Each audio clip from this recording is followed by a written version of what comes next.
All right, what's going on, everybody? We're live. Hope you're all doing fantastic today. It's summertime right now, and it's about 80 degrees, and I have to keep my doors open. So we're gonna be painting, doing some painting here. I usually like to use my shirt as a rag, but um, I don't have a shirt, so I'm gonna use my pants as a rag. But that said, let's get started. Who's feeling creative today? Who is having some creative? Who is getting a backlog of creative projects they want to do? That's what we're here to chat about. That's what I love talking about: creative ideas, ideation, brainstorming, making things. That's what we're all about. That's what the human experience is for, is to just create things, create businesses, create websites, create relationships, create thoughts, create everything, create inventions, create all these different things. This arm is, from this direction, this arm looks like it's bigger than my body, but that's probably because it is. It's a fairly large arm. And we kind of worked into this leg here yesterday, and I'm going to just keep pushing this idea right here a little bit further. But with that said, let's go ahead and grab a brush here and put this to work. So I have this Utrecht brush, and I'm trying to find just the right brush to make this, continue this piece. And I'm thinking, what brush do I want to use?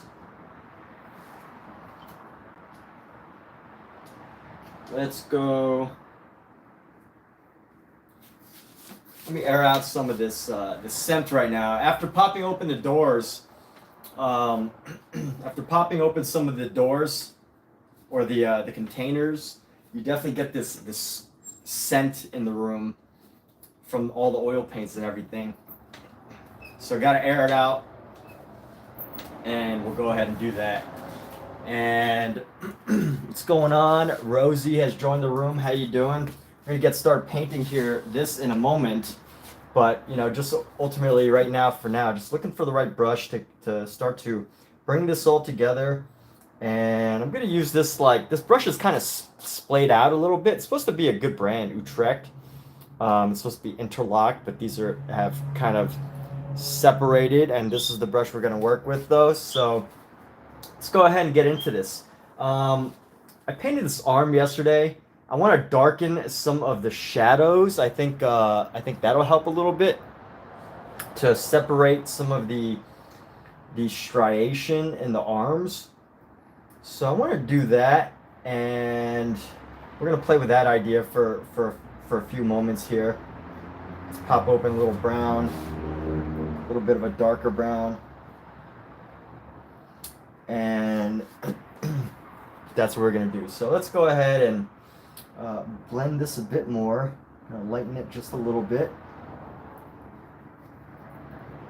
I want it to be just a little darker, not too much darker than the overall skin tone. And oh yeah, I just turned a page because I'm using a reference right now. So what we're going to do is, let's go right into here. Just test the color right there. Oh, there we go. All right, it's a little bit too bright. So let's go ahead and add a little bit of this purple red to darken a little bit more. Add a little bit of our brown.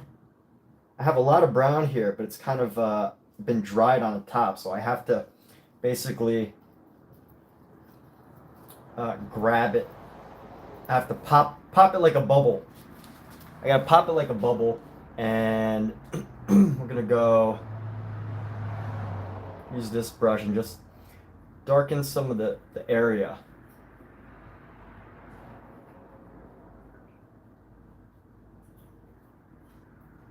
And let's go ahead and round this part out here and give it not as dark of a an outline right there.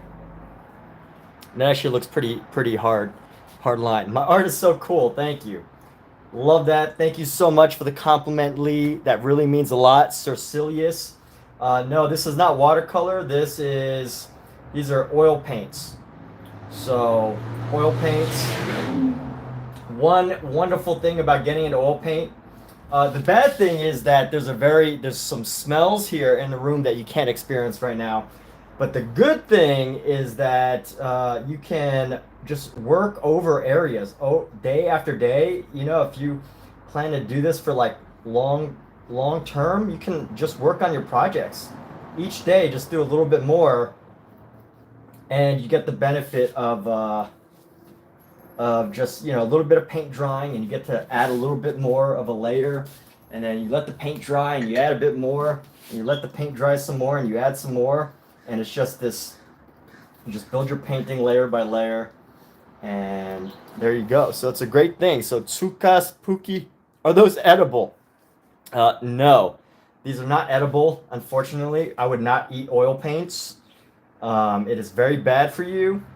And it's not even like, you know, it's not even like they would make you feel good. They're literally just metals, like harmful metals. So if you wouldn't eat a nickel, or if you wouldn't eat lead, that would basically be, yeah, you don't want to eat like heavy metals, right? So no, it's not good for you. What's my job? I'm an artist, I'm an actor, and I make YouTube videos. That's what I do. So here we go. Yes, I make some of my income from YouTube videos.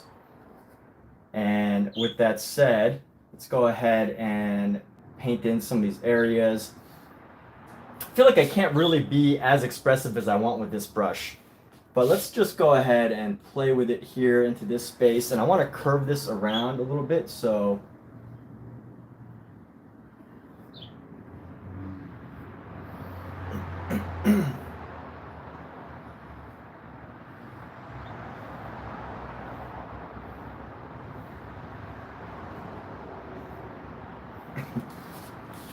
and let's see. Oh, and the leg too. Yes, the leg, the arm. It's all coming together. I got to do a couple more things that I want to do just to tighten it up. But I still want to add this variety of shadow here. You know, one thing that I really find that's like coming along with this that I really enjoy. What's up, Mamones, Dayton Holsty, Mario. One thing that I really love about this that I feel like is really coming along that I didn't expect when I first started it is the fact that that all the colors that I put into it are actually like starting to give it a lot of character, starting to give it a lot of definition, give it a lot of character that I really didn't expect at first because I wasn't sure exactly how much character I was going to be putting into it. But just as you start like making your marks and everything, you know, you can quickly start to see how all of it comes together.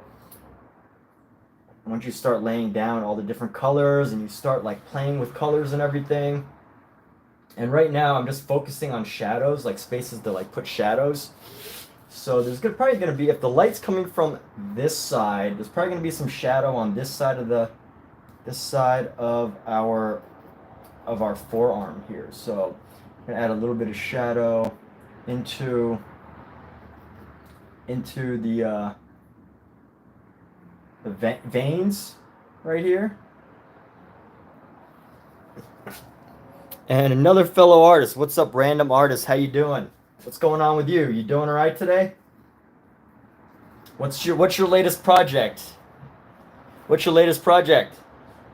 Love to hear about it.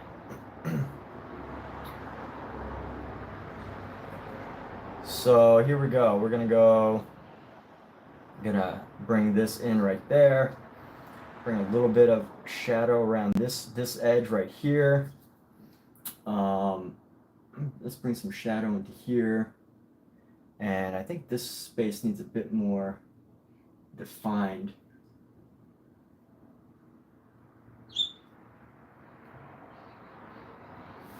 And let's kind of fill in this. So with this piece, I'm thinking what I want to do is I want to bring in this yellow here. Actually, let's lay down some of our colors here.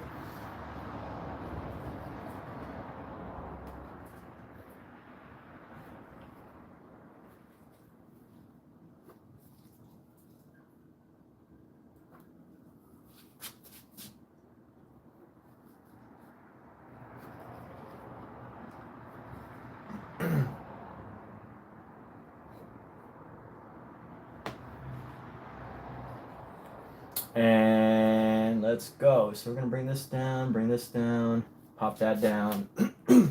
Let's clean off this brush, because this brush is not really that great for what I'm trying to do.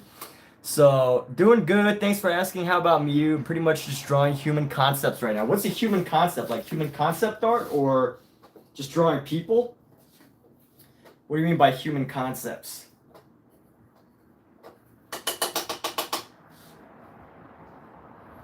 You mean human anatomy?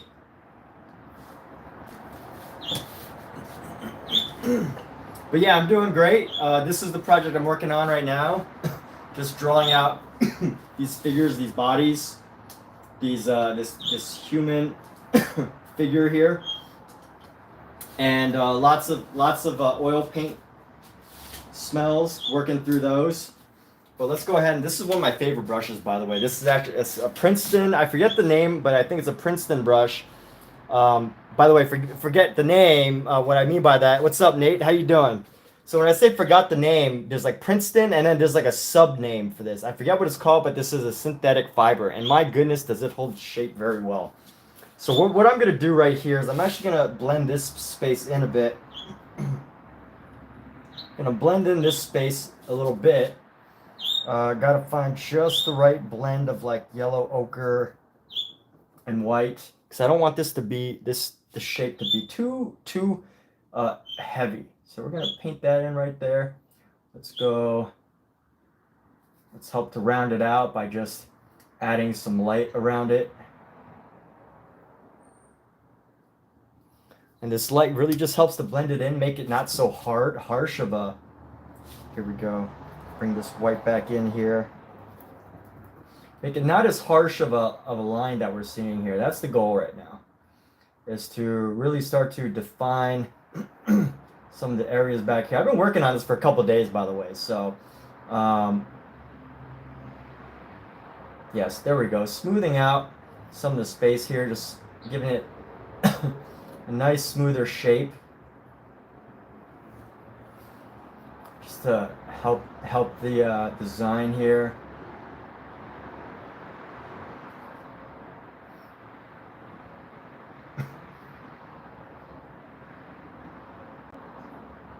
This really is one of the more challenging elements of painting, is really helping to separate ideas, separate like shapes and forms around certain spaces, like a muscle group or something. So, especially if you wanted to, like, if you're not going for the hard edge painting style, you know, if you're going for hard edges, then that's a stylistic choice. But if you're going for, like, you know, something a little different, this is a pretty rough style. But yeah, kind of drawing humans and more focusing on shapes. Thank you so much for letting me know about what you feel about my art. You know, if any of you have a comment that is not positive, I appreciate that too. Nani's so motivated. What's going on? Hello and welcome. Thank you for the likes. Your support goes a long way, because, you know, I know there's this funny philosophy. There's a funny philosophy on the internet, especially like on TikTok. It's that this idea for artists, you see it on Reddit as far as like advice goes. And it's this like advice that like, you know, just because people like it doesn't mean you're gonna, you know, sell a painting or whatever.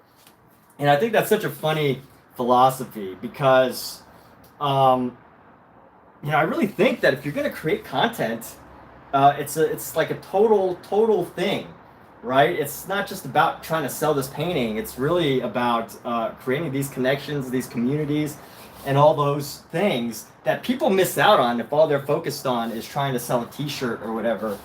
And, you know, I just find that interesting. But that's why I think there's like so much opportunity for people that just love to do things. You know, someone that just loves to paint, someone that just loves to, draw, someone that just loves to like play guitar, or you know, just do these like, I guess on TikTok they do like tag matches and stuff, or matches. And you know, if you just love that, you're gonna have fun building up your channel. And yes, of course, it's, you know, business wise, it's helpful to uh, to to have people that want to like subscribe to your channel, want to buy your stuff. But at the same time, if you're gonna be a content creator, part of it is just making content that people are gonna want to see.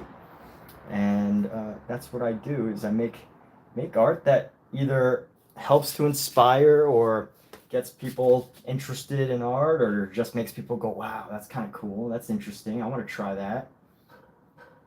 So personal philosophy there, just doing a little internet philosophizing. And gonna bring this up, got these fingers right here, add a little highlight at the end right there. And here we go, out of the red. I kind of like where this hand is at, as this kind of drip down. So I'm just taking a look at this, and yeah, the arm's got a lot of character, a lot of muscle definition. Maybe blend this a bit better here, just to create that roundness without the overly dense color. And there we go. I like the separation there. So I like the separation. I like how these muscles look. When you get really close, you kind of like, you can see the vascularity, but you can also see all the variety of colors. It's very raw feeling arm. I like that. So I'm gonna pretty much stick with this. You know, I love this idea that that you just create something, just make it feel like very like visceral, you know, rather than just like one flat, perfectly painted down color. So I guess that's part of like developing your own style, right? I like to say that developing your own style is where your habits, so your habits, right? The way that you, in your mind, you feel like you have to paint, that you need to paint or draw or whatever it is, like, you know, whatever those habits are, and where your habits multiplied by your interests, your artistic interests, so your like influences, whatever artist that is, because the more you watch that specific artist, at some point you're going to want to do artwork like them. You're going to want to like copy their ideas or come up with ideas that are similar to theirs.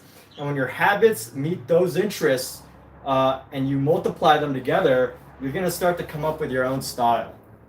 But here's the thing, is you can't do that if your habits are being, I mean, I'm not saying like, you know, developing good creative habits aren't important for commercial work, but where I want to say this is, you know, if you really want to develop like something different, come up with something different, I think that it's important to really let your habits shine through, you know, your personal tastes and interests, the way you like to do things. And, you know, some people are perfectionists, and they're going to make great engineers or product designers and drawers.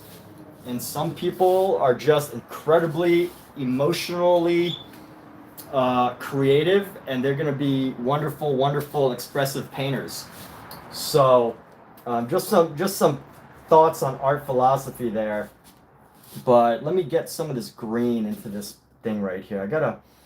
There's like this interesting towel right here. I don't know exactly what this towel is doing, but I'm just painting it anyway. Here's one of those situations where it's like, there used to be this philosophy that you had to study, like absolutely study every detail about what you wanted to do, right? So if you want to paint anatomy like Leonardo da Vinci's days, before there was textbooks, before there was, you know, this all the knowledge that we know about light and dark, or whatever, back in those days, you know, you really had to study.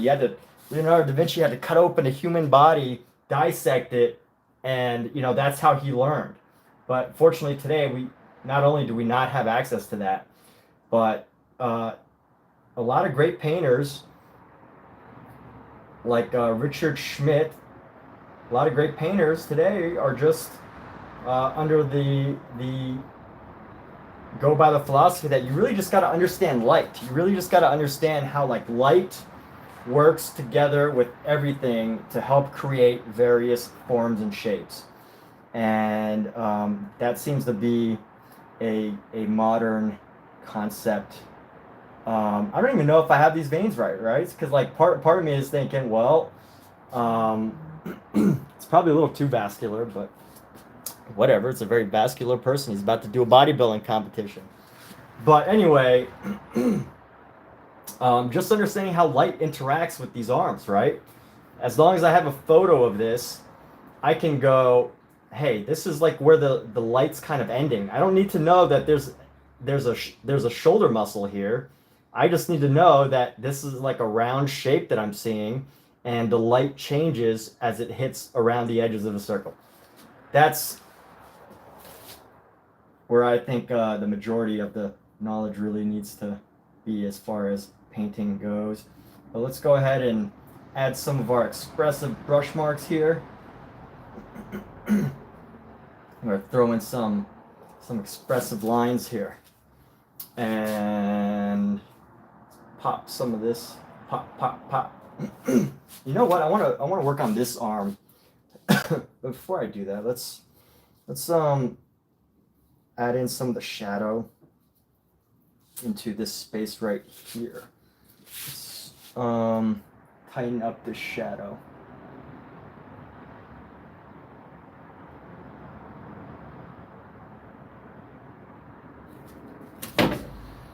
Standing too close to my paints for too long affects my senses because of the powerful scent of oil paint. So I have to like often step away and like step back and step away and step back. If I breathe in for too long, I could definitely get a headache. One of the downsides of using oil paints is you have to use all these extra ingredients to really to really make it work. But you know, that's the versatility of oil paints, is you have all of these extra tools at your disposal to really create something amazing. But also at the same time, you have to be able to deal with it. So like if you've got kids running around, oil paints really, it's unfortunate, but you can't really do oil paints because you know the chemicals, they're not for human consumption. As someone asked me earlier, can you eat these? No, you cannot. Do not eat these. It will literally cause you a lot of harm. Just a disclaimer right there. So don't eat any oil paint, please. And let's see. So this right here is good. Let's see. What can we do with this? I want to make it like this finger's kind of pulling something out. And add some line work around here. I'm always inspired by Vincent van Gogh's brushwork.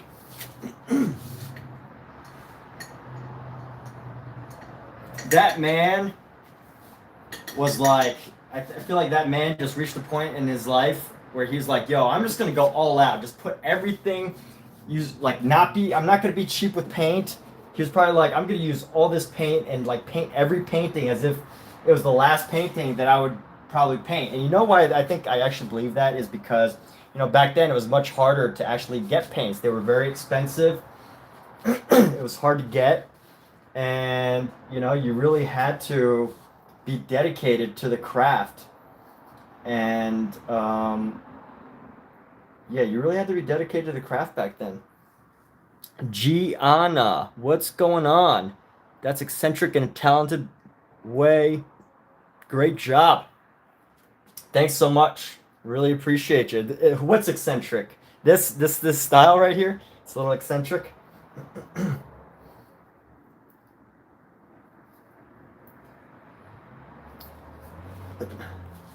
I do want to give credit that a lot of my inspiration comes from impressionists / post-impressionists. aka Vincent van Gogh. Hope I'm pronouncing his name right, but Vincent van Gogh, the great Dutch painter known as Vincent. And a lot of my inspiration comes from him. I did an entire study of all of his like drawings up until like 18, like the first like 5 years of his creative career. Most of his drawings. So right now I'm just painting this down a bit, and we're gonna use this like this off this what's the symbolism here? Um, Symbolism.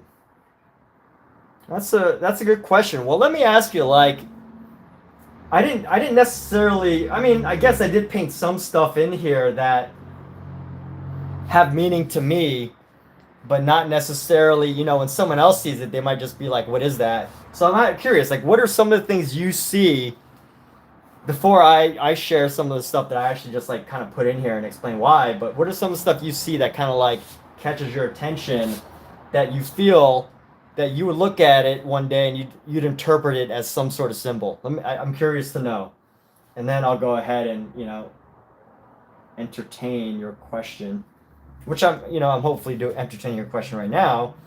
But before I give away the secrets, I'd like to get an idea of what you even feel is a secret.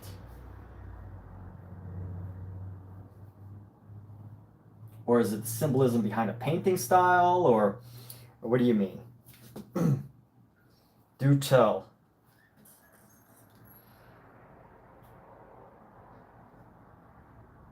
And here we go. So, symbolism. There we go. Round this leg out a bit. And then we're going to carve this piece out as well. And then carve around here.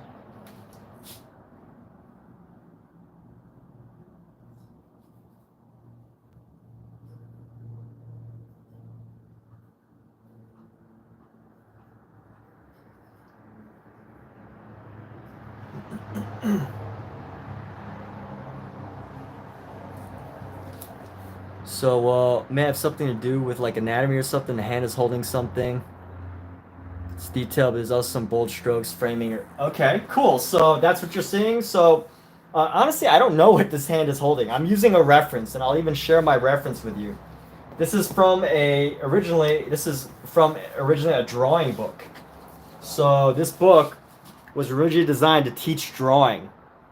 And in my own fashion, I don't like to just do things. I don't like to just draw things when they tell you to draw, or paint things when they tell you to just paint it. I like to do things a little differently, so I decided to do these studies either with oil pastel or with painting. And in my own fashion, I'm collaging them all into a variety of paintings. So here's another example. Let me give another example here. So here's an example of another one I did.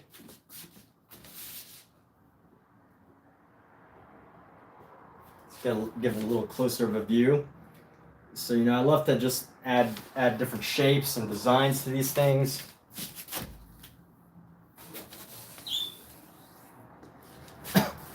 So yeah, as you can see, so I don't know what this is holding. It could be a handkerchief, but I'm definitely just going around and adding my own spin to it and whatnot. So I hope that answers your question. And here I am painting down the leg right now.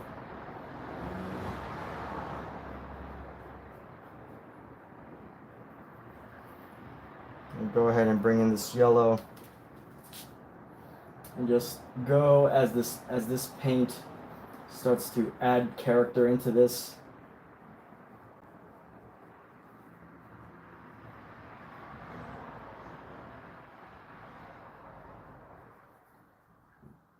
Mm-hmm. And let's see, esta Está ficando lindo. Looks great. You love the colors, the lining of the things in a picture. Está ficando lindo. Alexa, translate Está ficando lindo. Okay, but which language do you want me to translate to? English.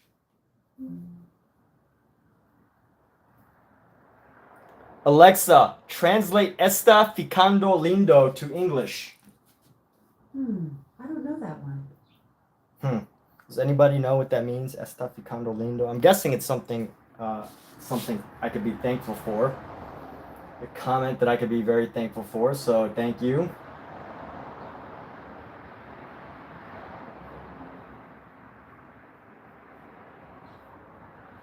I think lindo means beautiful, right? Que linda.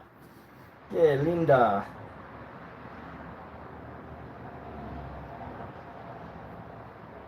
So some form of the term beautiful.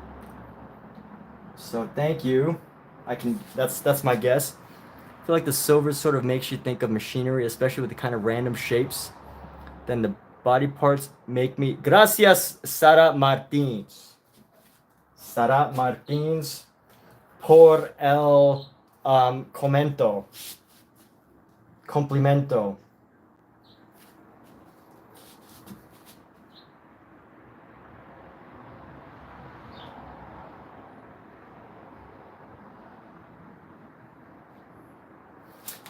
El harto es comunicado visualo.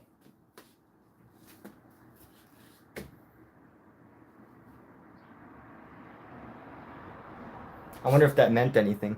Gostei muito de sua arte, muito linda mesmo. Thank you. Gracias. Me comprende poquito. No mucho. Valorizo su trabajo. Valorizo. So let's see. You said then body parts. Gracias. So Gianna, you said that reminds you of machinery. That's funny because this is another leg. But I purposely made this leg kind of like different colors because I wanted to just play with this background and kind of like merge everything that I have together.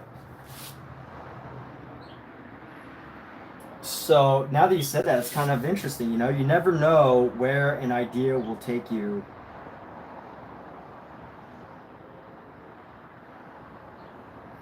If you allow yourself to be free enough to listen to ideas. So here we go. I feel like, what I like to do is I like to paint things like very like nice and like, use like a certain level of detail. And then I really like to just dive in and like basically not mess it up, but like just really start to add personality into the pieces.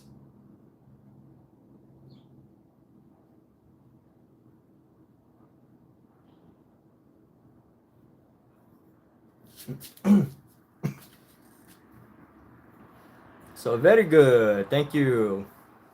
Very good. Appreciate it. Apreciando. Aprecioso. Gracias. All right, so let's take another brush. I'm done with that brush. And let's do some blending. I'm gonna use just a little bit of oil. Let's use some of this, and we're just gonna push these colors together.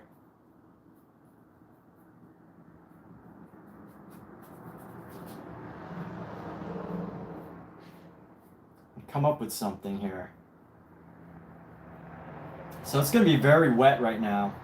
So I'm not gonna be able to do too much with this leg. I might, continue on with this other leg.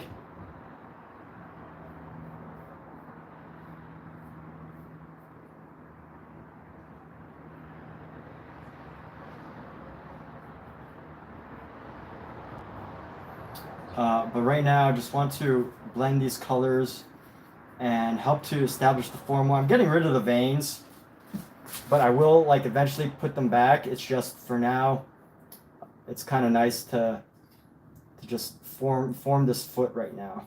This person has a really high arch, so I'm gonna bring this arch down a bit.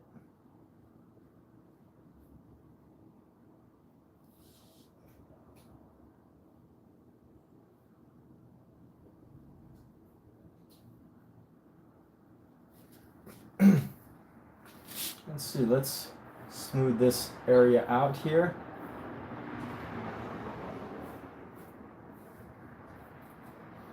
Get more of this paint, bring it down.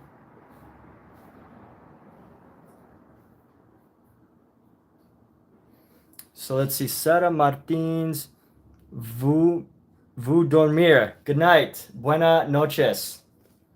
Vous me inscrever no su canal. Okay, I'm not. Thank you for being here. Gracias por view. Alexa, how do you say watch in Spanish? Okay, but which language do you want me to translate it to? Alexa, how do you say watch in Spanish? Watch in Spanish is reloj. Gracias por tu velo la pintura.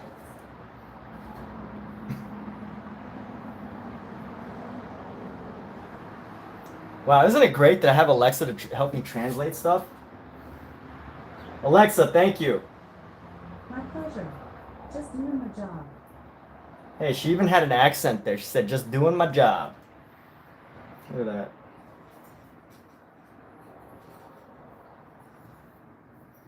I should start putting advertising for Amazon Alexa as a streamer. There's an idea, right?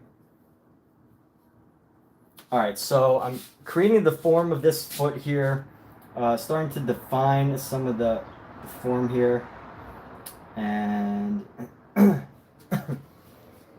there's some of the parts like here. It's still very hard, but it's still very dark. So the lines are fairly harsh, but I'm just gonna leave this like this for now. Oops, that wasn't supposed to happen. Anyway. Just gonna leave some of it here for now, and we're gonna come back to this in a few, but not before I work on this other leg.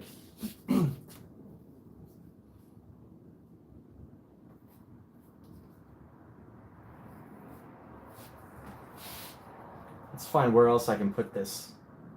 Charles Berg.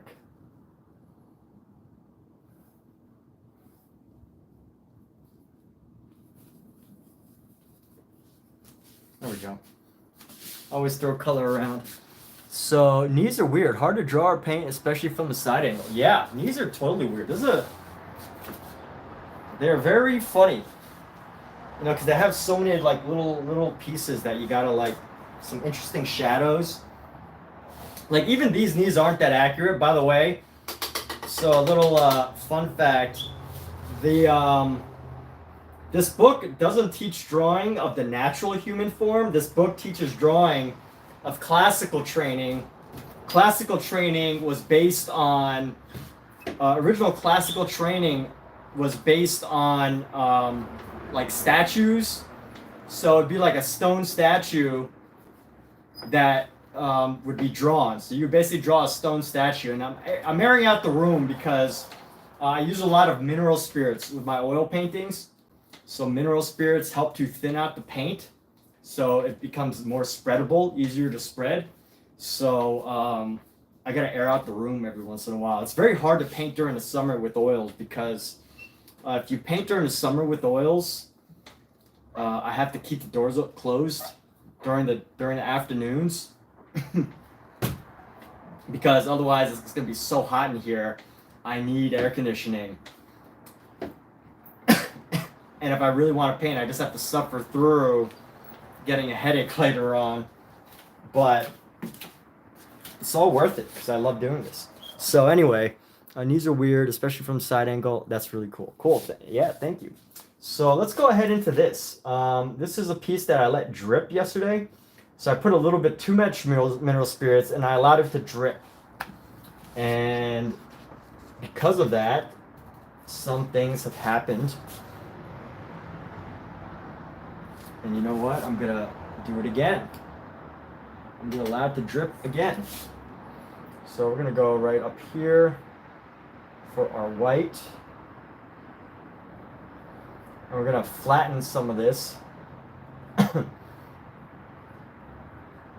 I want to keep this piece fairly loose. Like I don't want to totally define it like I do the other parts.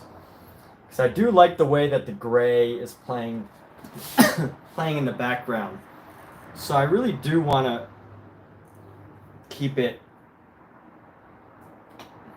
a little bit more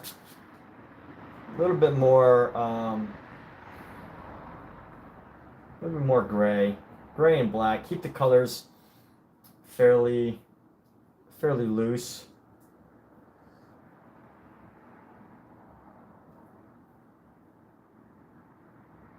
And I will have to bring some gray in here. Yeah, exactly. Thank you for noticing, Gianna. So you said that you just painted the human body right now. Is that right?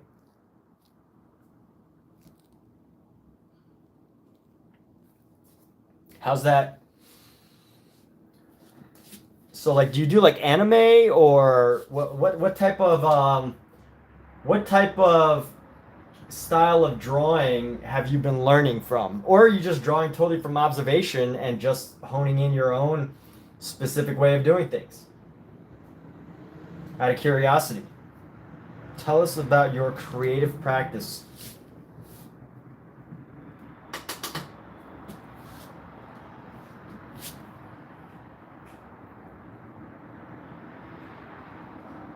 All right, so this piece needs to pretty much come down straight.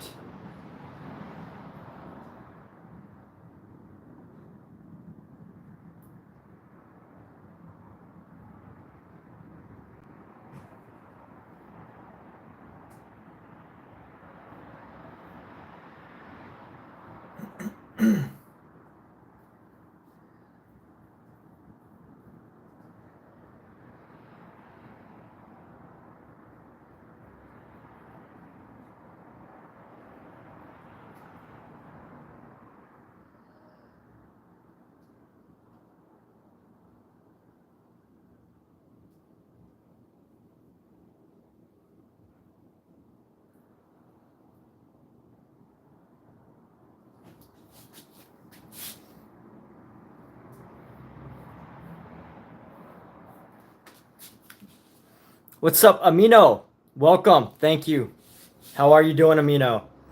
Amino, meet Gianna. She's the only other person in the room having a conversation right now. So Gianna, meet Amino. I don't know. I've just met both of you. So disclaimer. I don't know if either of you is like weird or something. But Gianna seems pretty normal so far.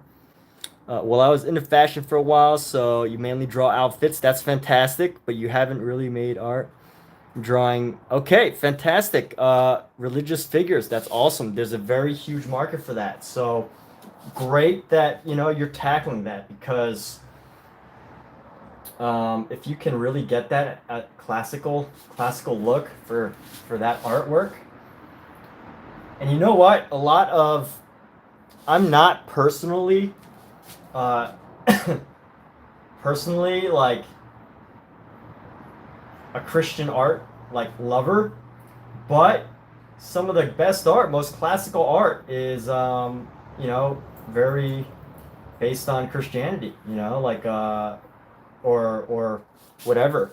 I don't really know how to describe what I'm saying because a lot of I guess the Catholic, I don't know if it's like if I'm messing up the terms here, but I'm probably digging myself a hole if I talk about religion. So I should definitely not move into that idea. But yes, very much a lot of art that is religious is very beautiful. I can at least say that. But yes.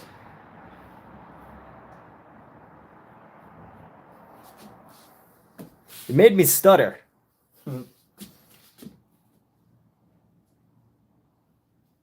right, so let's go with this. Understand you can never replicate ancient Catholic art, although you like to make charcoal paintings. Yeah, that's great. So I did this recent project. There's a website called gettycenter.edu or getty.edu. And they have a lot of classical art. You know what I think is really fun is I actually went there and I painted this, or I copied a drawing just for study of a classical religious scene. And I thought it was very insightful because if you're able to just like sit there and kind of study it, you'll realize like it's not that out of reach if you're, as far as drawing goes. Now the painting is a whole different story. That's a whole different like experience, but all right, so here I'm going into here and I'm gonna go just blend some of these sections here.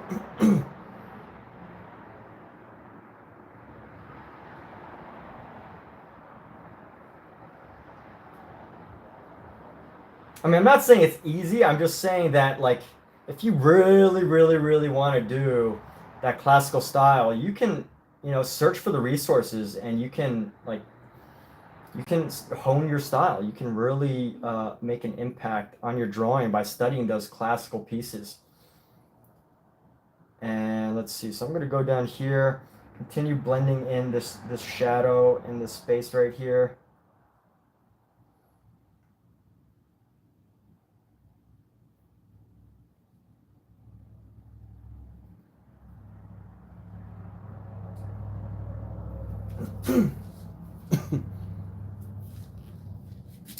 And here we go. So, Mina, Omar has joined as well. What's going on, Omar? Let's see. Channel called Mad Charcoal, which you love, makes religious art. Yeah, religious art is beautiful. No matter what, it is beautiful. No matter what religion, I think religious art has some of the most beautiful art because the aesthetic. I'm not saying I necessarily need it or want it in my house, but I think it's very difficult to deny how beautiful art is, the religious art is in any religion. But yes, Michelangelo's Sistine Chapel, great example. Great time found live. Please help with story writing.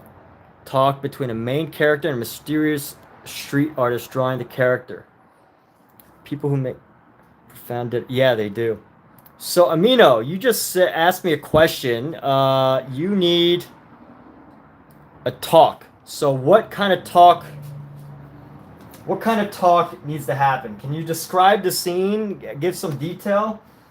And I don't think I'm going to be able to come up with an answer for you, but I can at least learn about what you're doing. And I think as you kind of describe it to me, you'll find an answer for yourself. So instead of thinking of me as like someone to brainstorm and give you the answer of what kind of conversation, I'd really like to just know what you're doing and help you discover it for yourself. Maybe the answer is already within you. And actually, you know what? The answer is already within you. What am I saying? It's not maybe. It definitely is 100%. So I'm going to clean off this brush right now. So Omar, what's going on? How are you? So spiritual reason beyond worldly bounds. Yeah, 100%. There is definitely a different plane of reason when you make religious art. So let's go here. Let's take our red and mix in some black or gray. We're going to make a very dark red. And we're going to go in with some of these shadows here. So we're going to go right here with a shadow. And then we're going to go around like that. And then we're going to go right here with a shadow.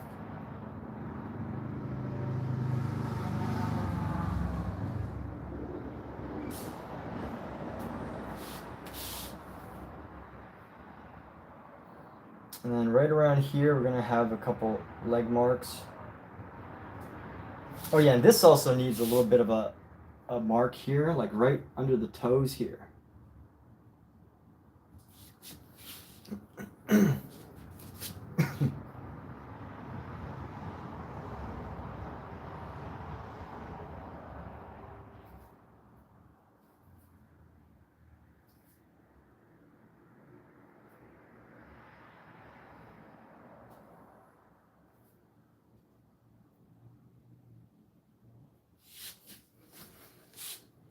So Omar, hello, you're good. Just eating dinner when you saw it going live. Fantastic. Thank you, Omar. Well, thanks for enjoying this while you're eating dinner. There's a lot going on, and Amino's still curious. You know, you said that you wanted to figure out a conversation for this book that you're writing. So let me know. You know, share some more details. I'm open to hearing more. I'm totally open to learning what this story is that you're writing. And you know what? Those of you that are here right now, I'm gonna write your name in this.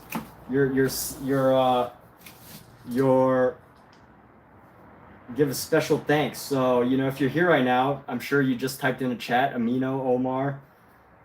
I will throw in your signature, the names that you have, or not the full name, but I will write something that is an homage to you, a thank you for being here right now at this moment.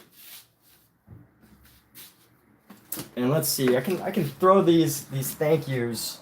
I like to just you know, for people that like contribute or subscribe in some way or whatever, I like to throw their names randomly. So if people like see this in the future, they're like, oh, whoa, I just discovered this word. I wonder who that is. And then they have to go through thousands of hours of video to figure out who it is. Or they could just figure out what video I made the painting on, see who's in the room. But let's see, I'm gonna go with G. Let's see, let's put it as like an arm tattoo. J E E.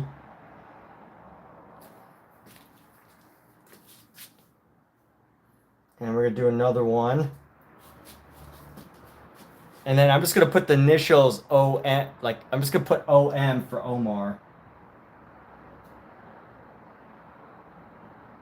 I have to reserve a full name for people that, you know, give me a super, but I will give some initials as an homage. So O-M right here, G, Om, and then Amino.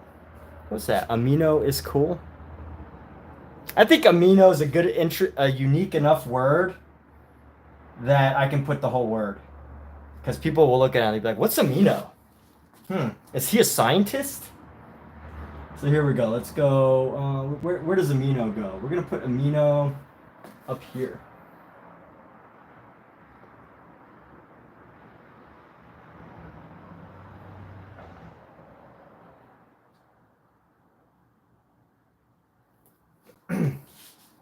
So G, Om, and Amino. My homage and thanks. So those of you that were here earlier, but Sharia, you just missed the cutoff. I'm sorry. You have to tune in on another day.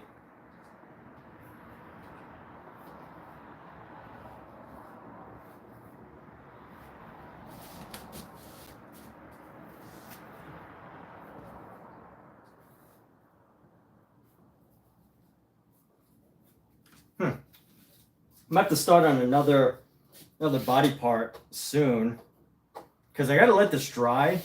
It's really stinky right now. If I pass out, you know why. All right, so let me see. I'm gonna put this down to dry, and I'm gonna start another one, but not before I air out this room.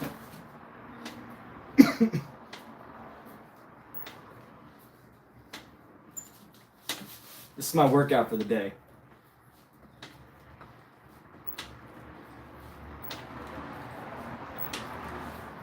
Okay.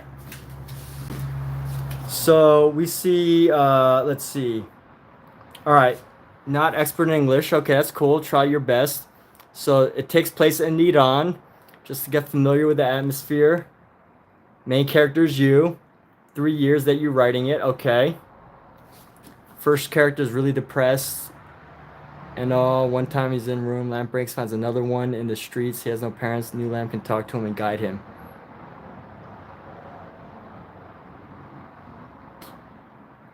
Okay. That's cool. So you're trying to figure out dialogue for those two characters?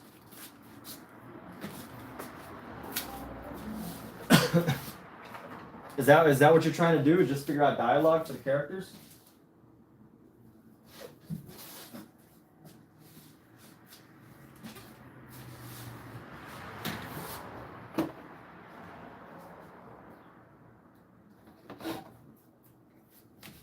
We're actually going to start a new painting here.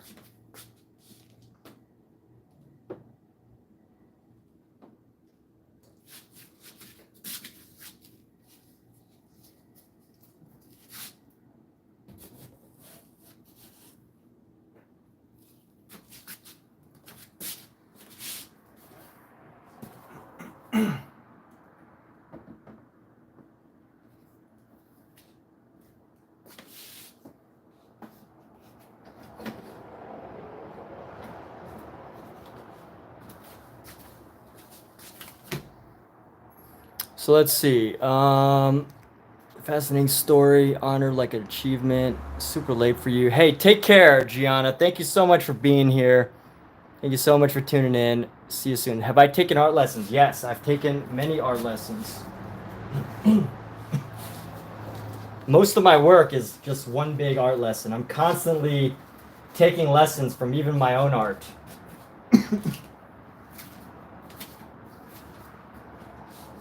So here we go.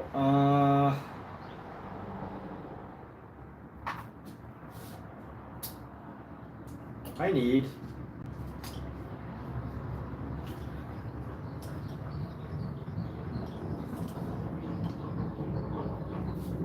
first off, I need a nice thin brush here.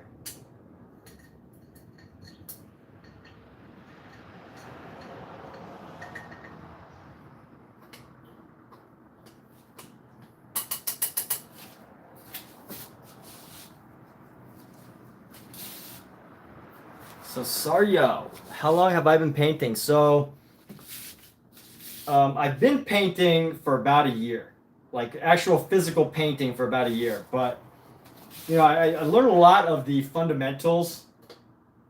I've been spending a lot of time on like drawing, digital art. I started with digital art about 5 years ago.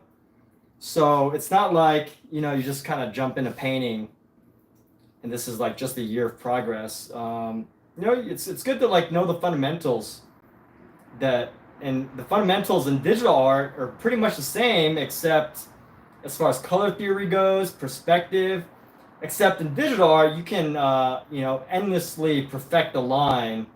Whereas with, you know, painting, it's just a little bit different. The fundamentals are the same, but the way of application can be different. You have so many more tools at your disposal, like, you know, the ability to literally change a color with just tap of a button. You know, it's pretty amazing. So I actually need to clean this brush. I'm gonna do a little demo of a cleaning here. So I use this thing of water.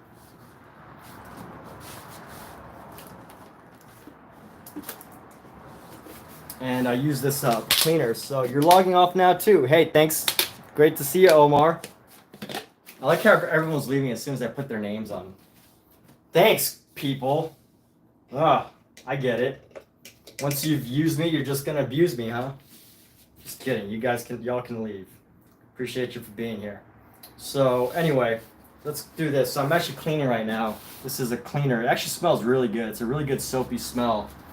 And all you gotta do is just mix some water into here, and then just like dip it in here, and rub it around a little bit, and you get some stuff. You have to go now. Catch me on the next one. All right, thanks, Sharia. Appreciate you. See you next one, dude. We will see you later. All right. There will definitely be more to come. So let's do this. Wiping off some of the soap here.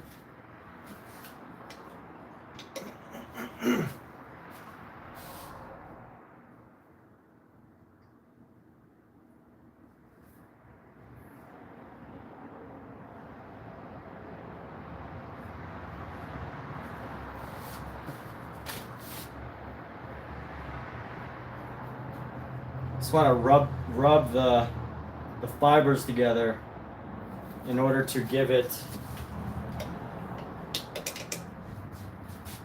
get all of the soap off.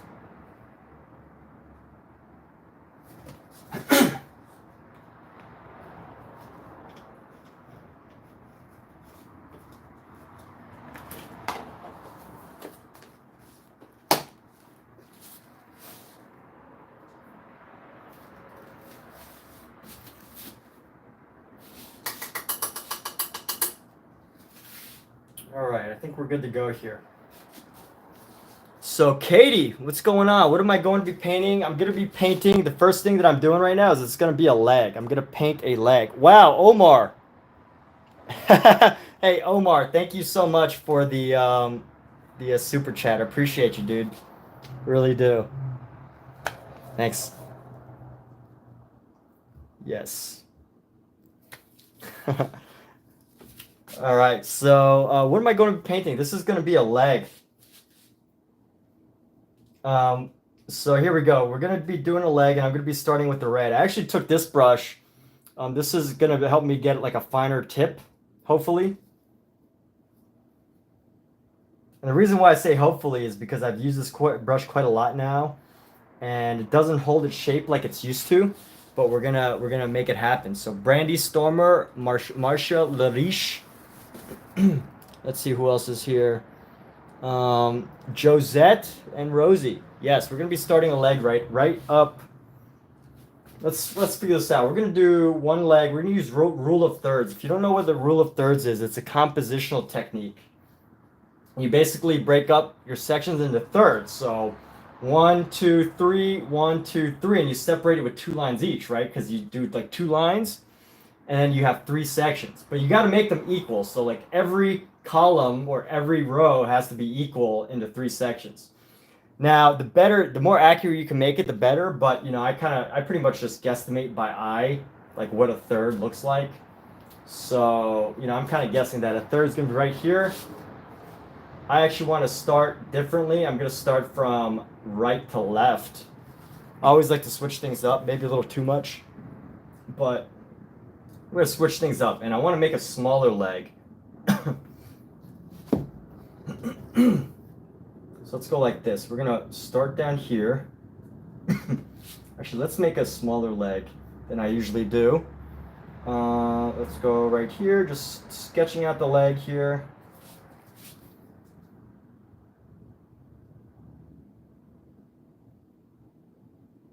Honestly, this probably isn't the best brush for sketching because it's such a delicate brush.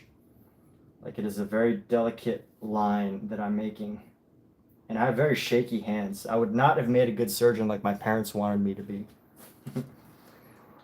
So here we go. Let's go like this. And this kind of goes up right here.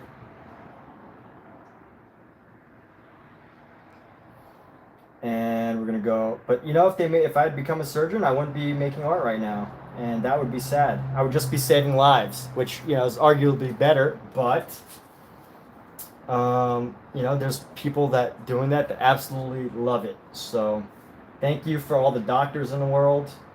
You do the world wonderful things, and I hope all the doctors in the world continue to be great, wonderful doctors.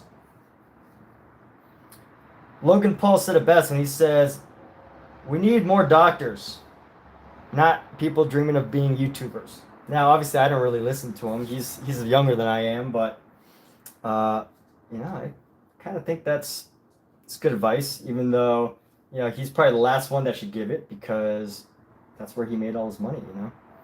But anyway, a little bit of a social media discussion there. Let's actually bring this like this. And I'm going to bring this over down this way, down yonder. And let's see. So we're going to pop this up right here. And we're going to bring this leg up down here. Bring this down right there.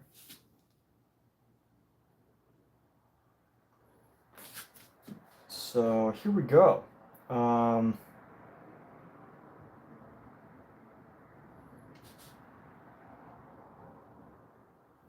Let's see. So we're going to bring this forward.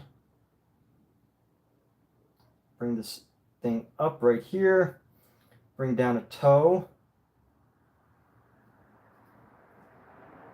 And the toe should be a little bit longer than this other part right here.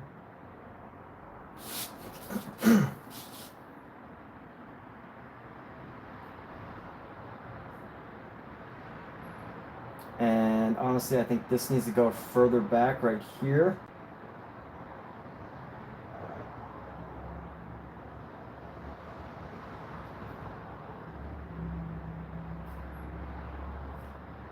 I should really just stop trying to draw with this brush. So let's leave some marks around here. We're gonna leave some brush marks.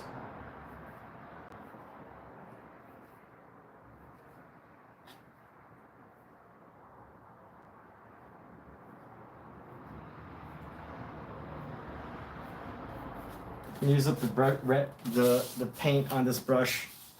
I don't sketch very well with this brush. It's too flimsy. Far too delicate. I haven't used this brush in a long time, but not the best sketching brush. I knew that before I started, but I just wanted to give it a shot, you know, give it a chance. I like to experiment with every brush for everything, no matter what.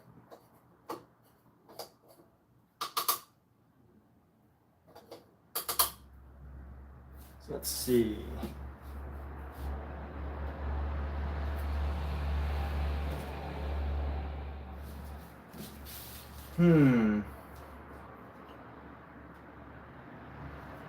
Where's a good brush? Actually, this would be a pretty good brush for sketching out a line. So let's get this red here. We got this toe.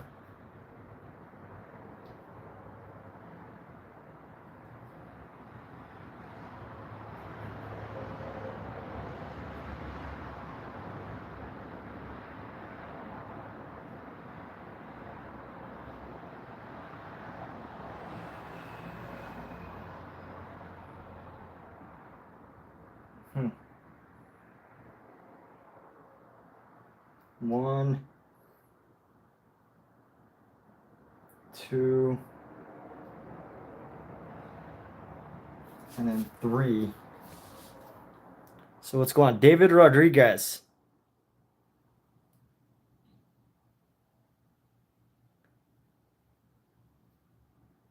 The way of the force. Well, there's definitely a way. Elvinator, welcome. What's going on, Elvinator? Katie's showing the door. It's all good. Trolls are okay in my book, you know, honestly. They eventually get bored because they gotta find things to do. You know, I have this philosophy, and you know, it might be a little controversial, but it's this philosophy that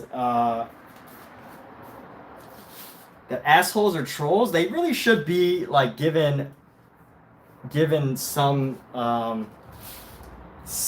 forgiveness, right? Like, obviously, if they're a criminal, it's different. But you know, a lot of us have traumas in our life. You know, a lot of people have trauma. A lot of kids. There's a lot of like adults here living whose parents have not, you know, that parents didn't hold them, whose parents aren't giving them attention, who, you know, just a lot of people have trauma nowadays, you know? And I think that's where I'm not saying you're a criminal, David. I'm just saying that assholes, or you know, you can call them trolls, whatever.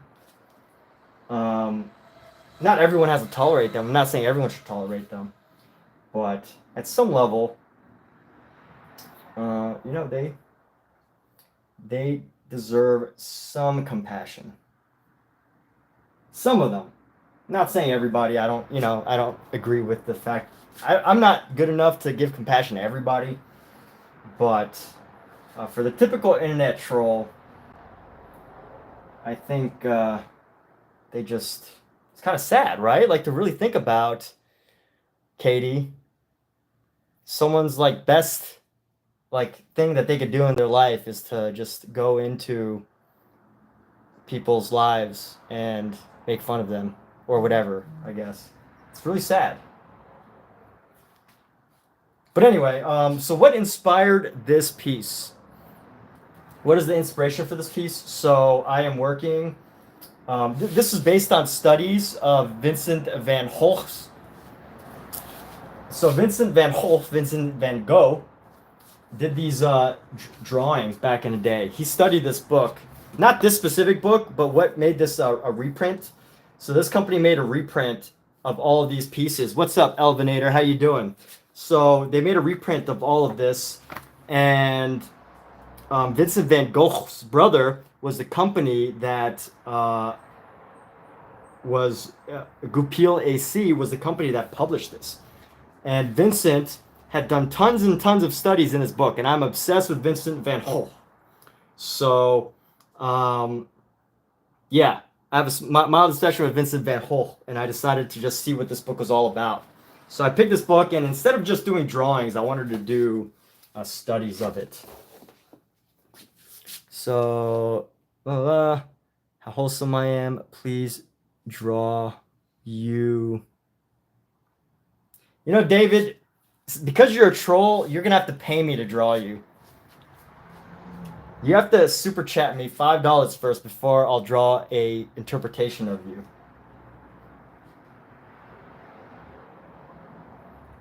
If someone else asked me, I would do this for free. But since you're a professional troll, I have to charge. Charge a toll before you pass this bridge.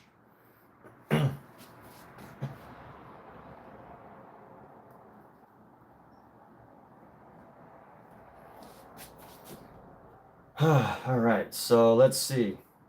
There's a toll that you must pay to cross this bridge. And Elvinator, what brings you in? How are you doing today?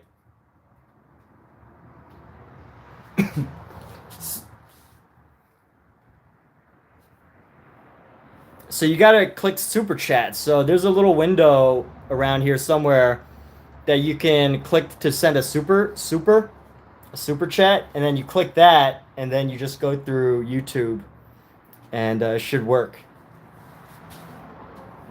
YouTube has a super chat feature somewhere on your window. I don't know exactly where it is, but it should be somewhere. I'm gonna point in a bunch of directions, and hopefully one of those. But I don't see the same screen you do, so I'm just pointing in a bunch of directions and hoping that that's the button that you have to press. So here we go.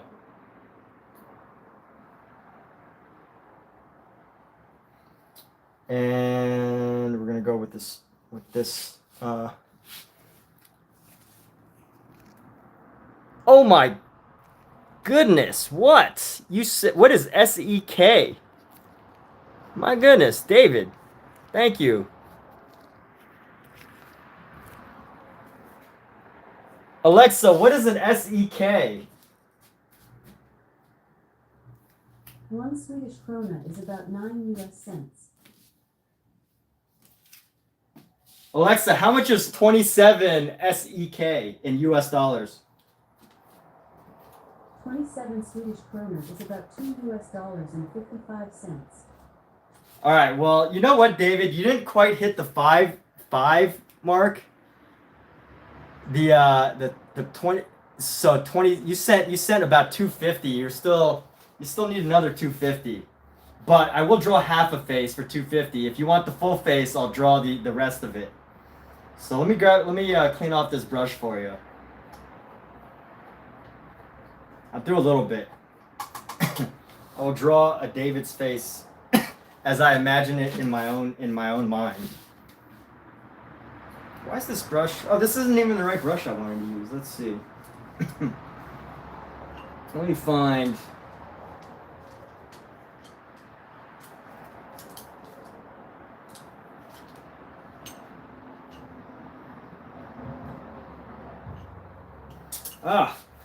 Where's a good brush? Let me get a good brush. Here we go. We're gonna use this one. Oh, you gave the full amount. Wow. All right, David. Well, thank you, dude. I really appreciate that. I'm guessing you're Swedish. So let me see. Let me begin by imagining. I'm gonna do a quick painting of David. For some reason, I think you have green hair. So I think David has green hair for some reason. And let's go.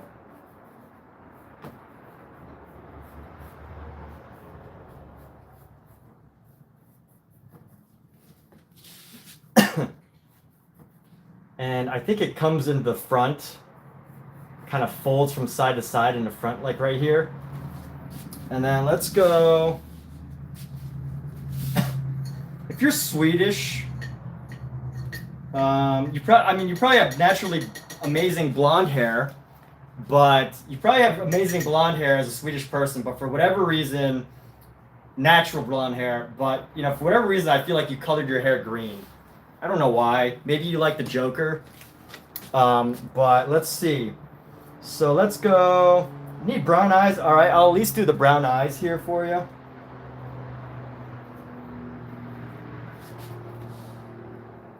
I honestly don't know that much about Swedish people, except that Swedish people have some beautiful models.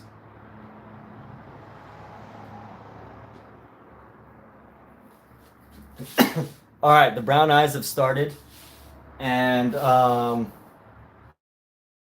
let's see, the brown eyes, and for whatever reason, I feel like you have some. Your nostrils. How do your nostrils look? I'm trying to think. I want to say they're kind of pointy, or very angled.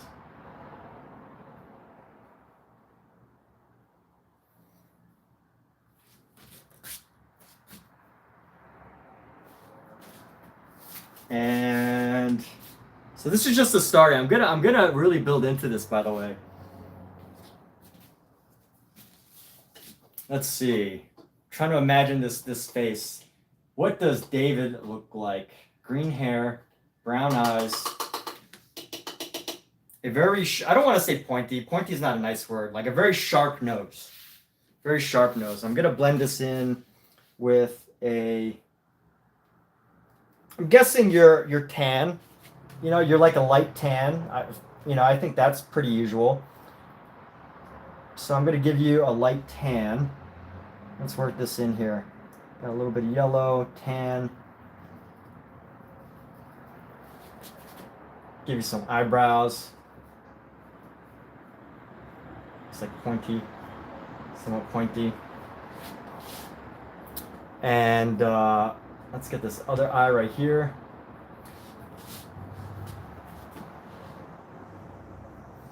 And then we're gonna keep this color. Let's keep this color and just like paint the whole face right now.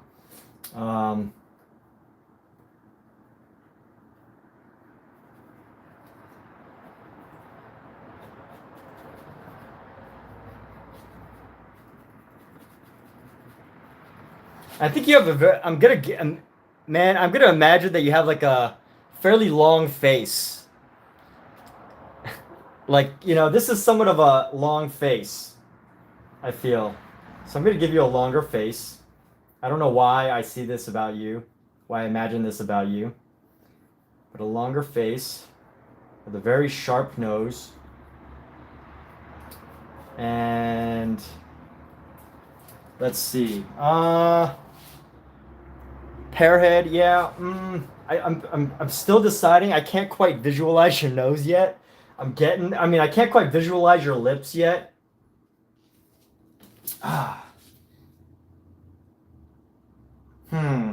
What shape are your lips? Let me think.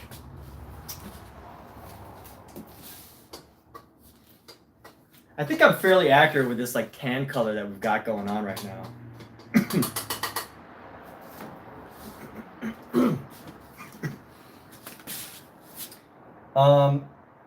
Let's go. We're gonna do a subtle red, brown, purple lip.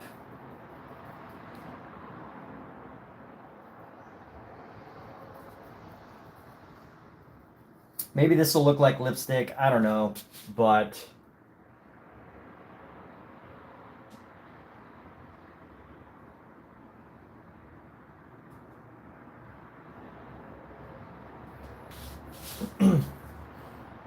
there you go.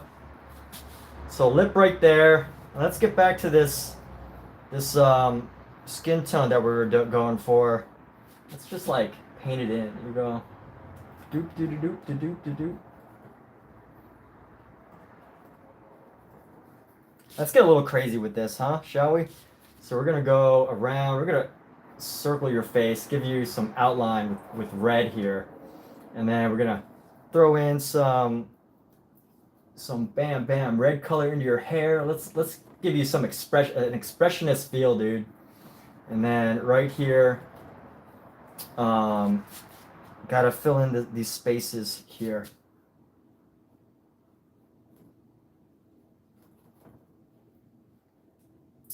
Might have to reshape your lips in a moment.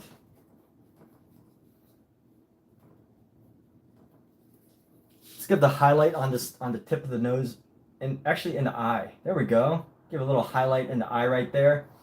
And then a little tip of the nose highlight.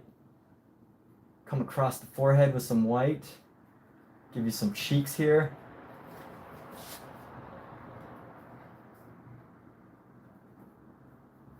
And you know what, David? This is what I'm seeing, dude.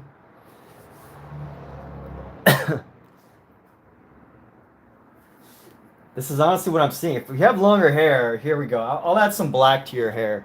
I feel like for whatever reason, your hair is like green at the top, but like dark at the bottom.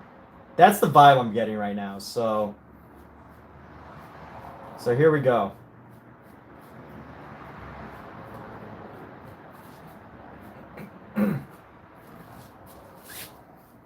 And I gotta add some lip separation here. There we go. There's a separation for your lips. And you got some chin hairs.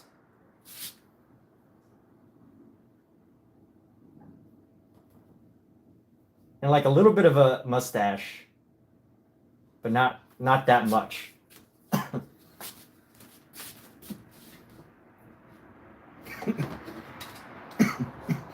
And of course, to make this look like a classical portrait, I think we just gotta paint around it.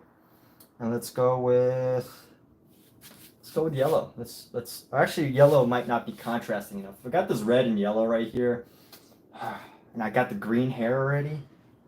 What do we want to go with? So we'll go with the purple green for the outsides.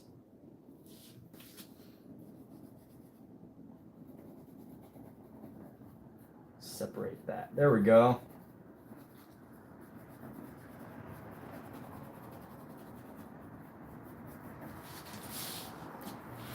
D. I call you D. There you have it, D. Portrait of D. Our Swedish friend.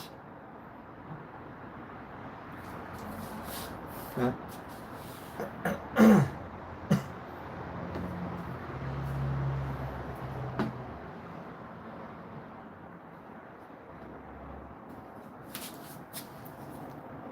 Yeah, you can send a photo or whatever. It's all good. Pearhead, get at it. Matt, yeah. Jade, what's going on? Welcome, Jade. My goodness. I really gotta say, I appreciate you, David. That's you, bro.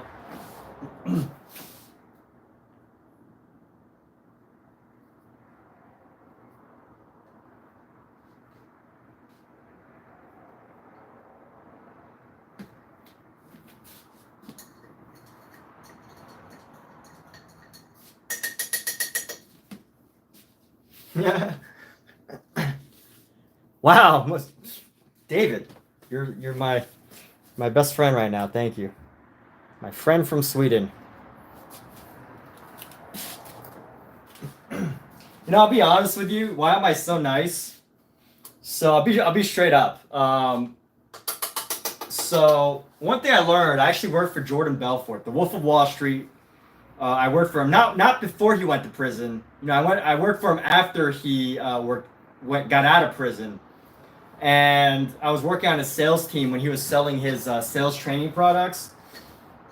And one thing that I learned from him when I was working on that team was that, you know, there's a lot of assholes out there that when they call and they want to complain about your product or service, it doesn't mean that they're not going to buy from you again. It doesn't mean that they have no intention of, you know, being a customer again. And I remember I would just have like these angry people calling, like, oh, you didn't send me this, or I didn't get this included, or like whatever. But somehow, after a little bit of a conversation, listening to them, chatting with them, and, you know, telling them about another offer you have, like 2 out of 3 times they would always want to like add to their set, add to what they purchased before. And you know, that's why I'm nice, is because I know it's how people work. You know, people like it when you're nice to them. People like it when you listen to them. People like it, and especially if you're in sales, you gotta have a certain type of niceness.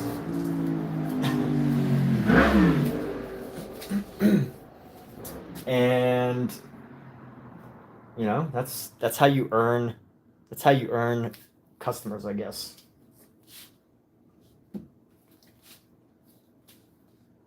So anyway, that's how you earn long-term customers. Yeah, you really do. Like, look at the colors in this. I almost want to fill this in more. Let's actually do a little bit more. I kind of want to fill in some of the white spaces. Right, let's go.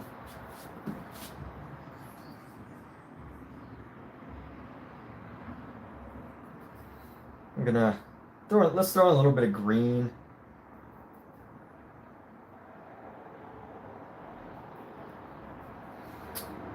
And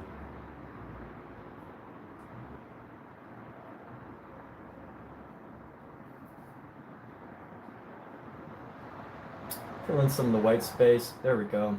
All right.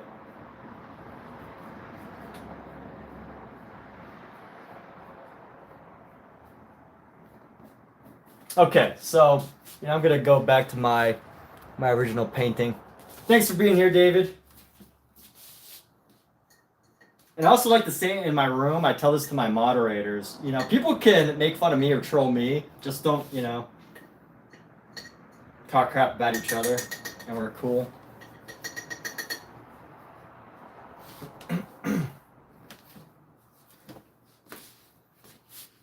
So here we go. Let's go ahead and do this. Getting back into this red here. An SEK. I just learned that an SEK is a Swedish. So that's kind of cool. Fun fact for the day, everybody.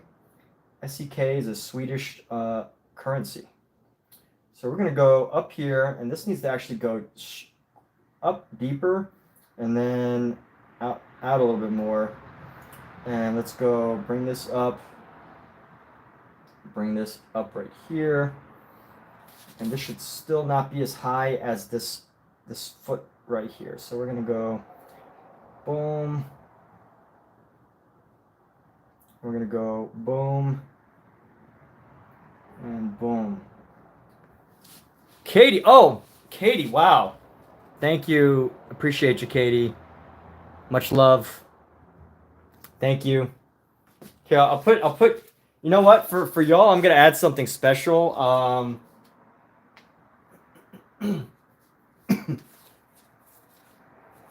Let's see. This is a painting I did. You know what? We're just gonna put it on here. I'm just gonna put it on here. No, what? Wait. I'm trying to think of how I should do this. I'm gonna tattoo Katie and David onto here. I'm gonna put a Katie and David tattoo onto this painting. So as a thank you, I've done it for my other viewers. Let's see. Feel like David will get the green arm here. We're just gonna put the initial DR on the knuckles. Let's give this some knuckle tattoo here. So D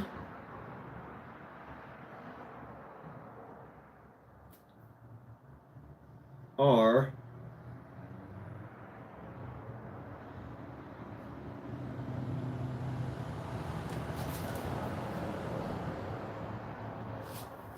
So one day people are gonna be like, "Who is DR?" They're gonna see these knuckles and they're gonna be like, "Who is DR?" And then I want to give Katie like a nice color. Since that was yellow, let's give Katie. Let's do a little bit of yellow. Throw some yellow onto here. And I'm gonna say, thank you, Katie. Where would be a good place to put yellow? Yellow is the opposite of purple. Where do I see some purple? Thank you, Katie. We'll just put it on top of right here. T Y Katie.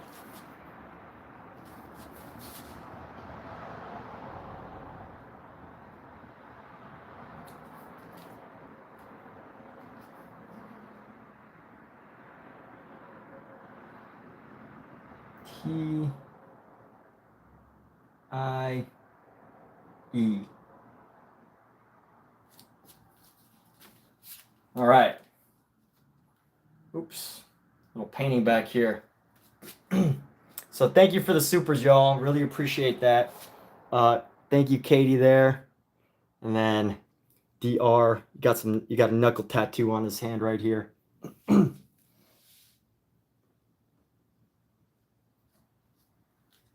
Now, why did I just decide to do initials versus a full name? I don't know. Symbolism. Everything is symbolism, right?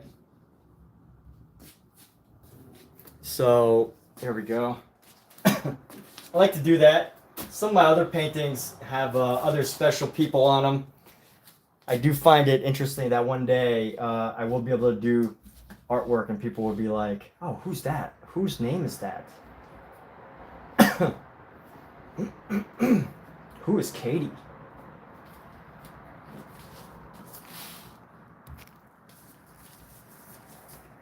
So celebrate good times. Thank you so much, everybody, for the supers. Really appreciate y'all.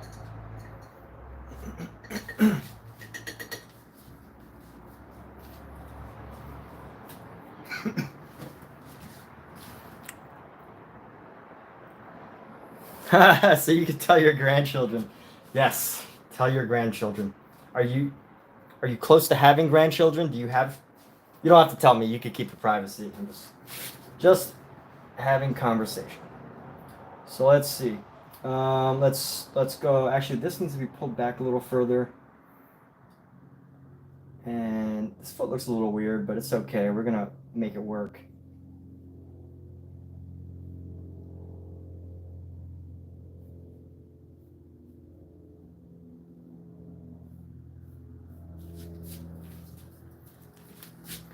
Looking at this foot from a distance. Thank you, Katie. Really appreciate you. Yeah, try my best to just be, totally a good vibe person. That is what I do, what I strive for.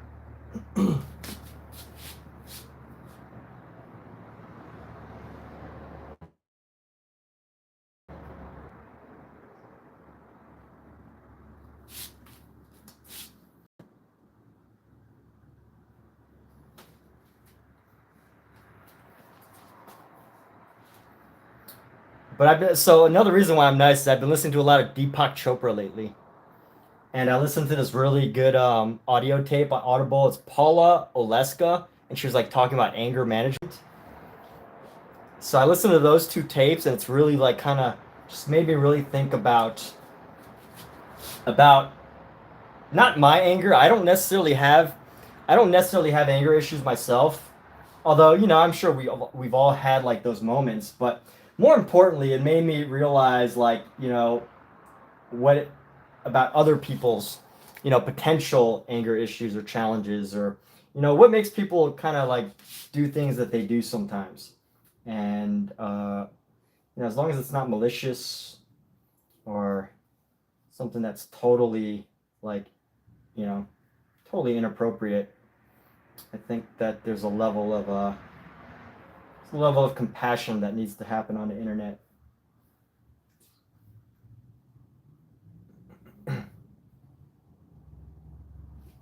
One, two.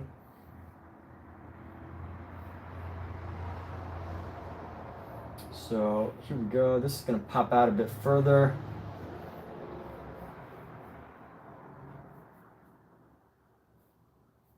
It's a little bit too. You're younger than me, but you don't know. Hey, that's cool, you know. But at least you're thinking about it, dude. Like, if it's on your mind, that is something that you want to happen. That is something that will come to fruition in your life for both of us. I mean, you just wished for something great for the both of us. So I appreciate that. Not only are you going to have some very healthy and wonderful grandchildren, but hopefully they also get to see my art one day and be like, yes, that's Grandpa David Rodriguez. Grandpa David. Abuelo Rodriguez is a Spanish last name, so I'm guessing Abuelo Rodriguez.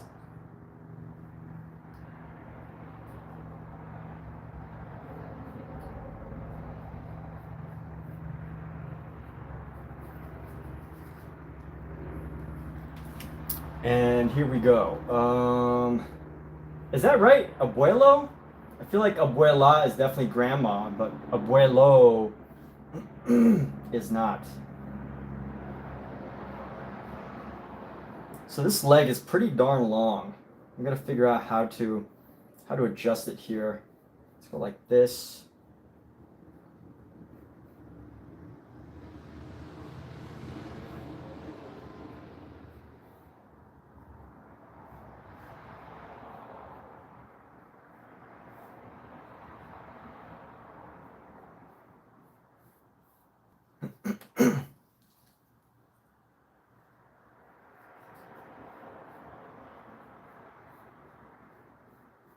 And there we go. It's is right. Right. Yeah. Cool. All right. So let's go on. Abuelo. I am correct. Cool. All right. Good times. All right. Let's go like this. So you're in Sweden, David? Katie, where? What's going on with you? How are you? Are you an artist, or the both of you artists? Professional internet users, I see.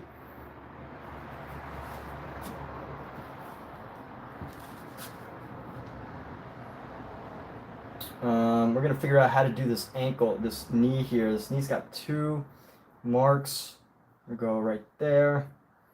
Gonna drop this knee down, pop this knee down, this knee, and here we go. So this comes straight down from there.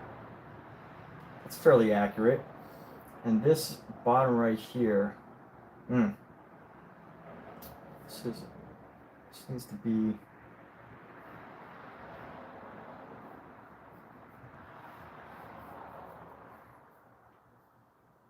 And this needs to be right here.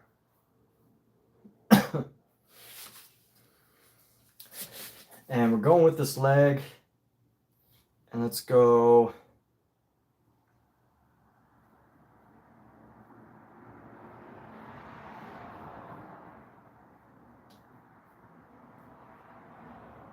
So let's do this.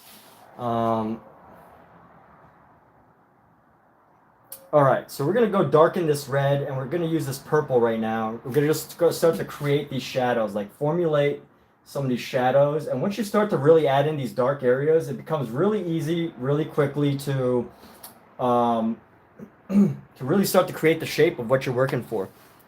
So, more about me.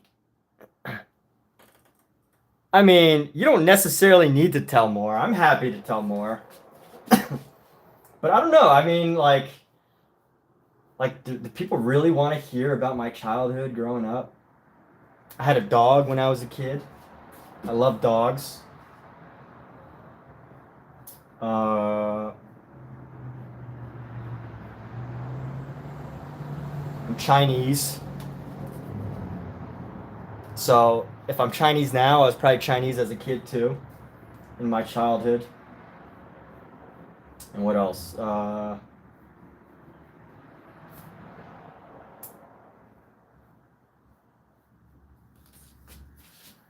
What else about me? About my childhood? When I was a kid, I used to drink lots and lots of soda. I used to love soda. I would drink like a 12 pack a week, which is really bad for you. I do not recommend anybody drinking lots and lots of soda. If you do, I would say speak to a doctor because it's not good for you.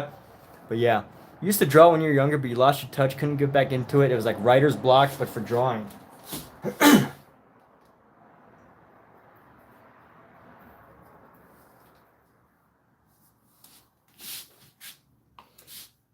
By the way, Kate, I don't know if you were here when I was talking about this book, but this is a fantastic book for drawing. Like, this is some of the more complicated stuff that you're gonna draw in here.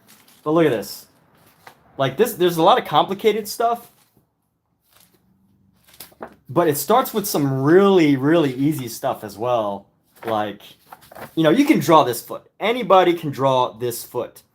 And then all you need to do is just learn how to darken the shadow spaces and like smooth out the lines.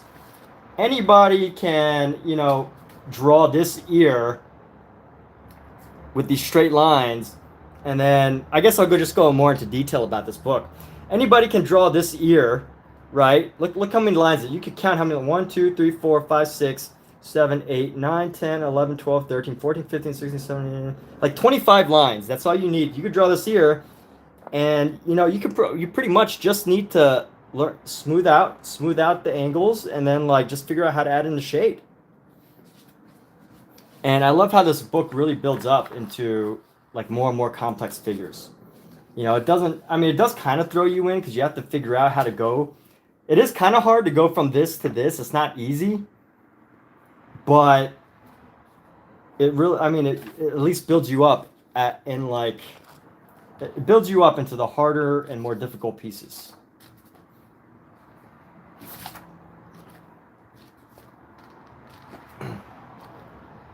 So I like that. And the thing that I really love about this book is there's no words in it, because words are really distracting when you're trying to learn how to draw, I find. Especially when like there's so many books out there that are like anatomy, and they like explain anatomy, but they feel like they have to explain it like you're a doctor, or that you're like, some type of studying to be like a scientist or something. And it really doesn't. You really just need to the good teacher, I think, will just do something like this. Like whoever made this book was a genius, because all they did was they put these and they're like, hey, just copy these. And it gets harder as we go through the book, but it's a visual language. Like this book communicates totally visually about how it wants you to proceed. You kind of figure out your own interpretation, but like it's very clear that it wants you to start simple and then, move into these more complex pieces. And it just gradually gets you there. And, maybe you don't make it all the way to, this full-on statue with this, these perfect shading. Maybe you don't move on past like this face or, these pieces. Maybe you don't move that far, but at least what I think this is really good at is getting you to see and like measure with your eye all these different like lines and shapes, because that's really what it's about, is really just being able to see and estimate, like, you know, this foot, the length of this foot is about, let's see, 1, 2, 3, like 3 feet should be the length of the leg. So if the length of the leg is bigger than 3 feet, then, you know, you've messed up somewhere. But, you know, at the end of the day, you can really just, it's all about learning how to like take these like simple lines, figuring out the shape of them, and then just getting the shadows into the right place. And again, this isn't for painting. This book's not designed for painters, but I decided to do it anyway just because I love painting, and that's what I like to do, and I do a lot of drawing already. And you know, like, you don't have to paint in all this white space. You just gotta look for the shadows and find where it kind of like changes and shifts from white to gray to, you know, these very dark outlines along the side, and, you know, just go from there. It's pretty straightforward. And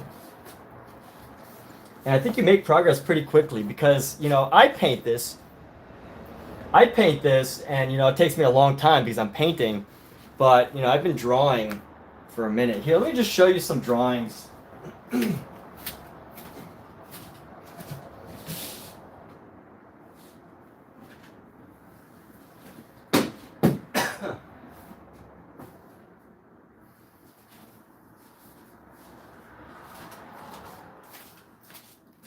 So this is like one of my first sketchbooks. I've been drawing for like on and off for like 5 years. This is like one of my first sketchbooks, you know, super simple stuff with like pencil.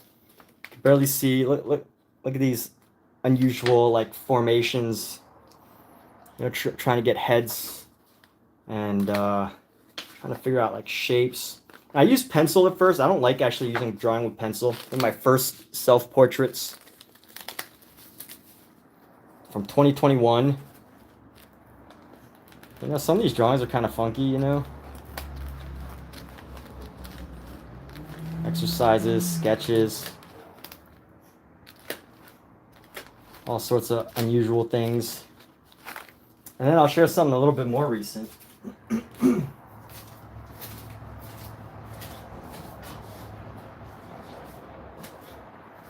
Where are my sketchbooks? Where are my sketchbooks?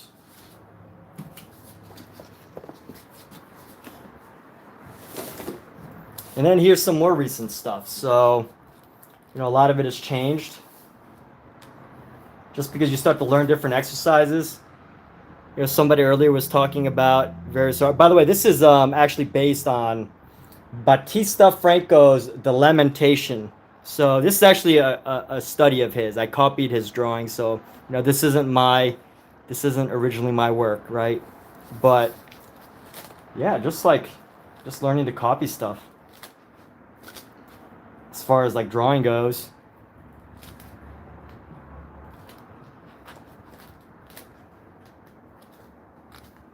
You do these quick studies, like 10-second study, 30-second study, 1-minute studies, and eventually you just find your way. Just keep going.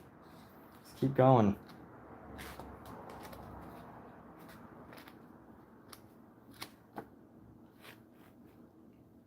Anyway. That's that. I have these other drawings, but they're like on loose leaf, and I don't know exactly. They're around somewhere, but they're all like loose leaf right now. So let's see. I got this leg right here. I want to draw in some of the shadow. Get around this way. And I think what they really want right here is this knee. So we're going to go with this knee down this way. And we're going to pop this knee down too as well.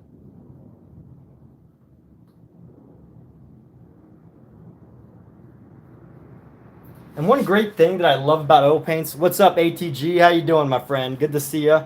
Good to see a familiar name. So one amazing thing about painting that I like, that I can appreciate better than drawing, is the fact that I can... If I need more time on a painting, I should take it, because you can fix a painting. after you've already like done it. You know, you can move entire like hand around. You can transform an entire figure after you've already worked on it, because either if it hasn't dried yet, yeah, ATG, I've had some wonderful people in this room share some supers, so it helps to support the art supplies. Helps to support the art supply, the art addiction. Like oil paints are really expensive though. Like, you know, like you need lots of white. Brushes. Oil's very rough on brushes. So, you know, it's really important to keep up with your brushes if you want to be able to paint a certain way. Oil is very rough on brushes because it'll get on your brush and it'll get on your brush and it'll like eat into your brushes and make them very stiff. And you have to be able to figure out how to manage them. But yes, so had some very people that I'm very gracious for. Give some donations for. Give some wonderful super chat donos.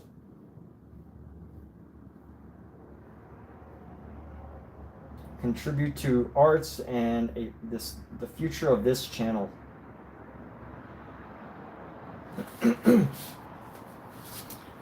So here we go. Let's see, this foot right here. We're gonna add a shadow to this foot. This pinky toe is pretty small, so we're gonna bring this down. Add a little bit of shadow to the front of this toe. And yeah, so hey, take care, David. See you around, dude. Hope you have a fantastic Alexa, what time is it in Sweden? In Sweden, it's 6:09 a.m. Oh wow, you're up at 6:09? David, dude, appreciate you.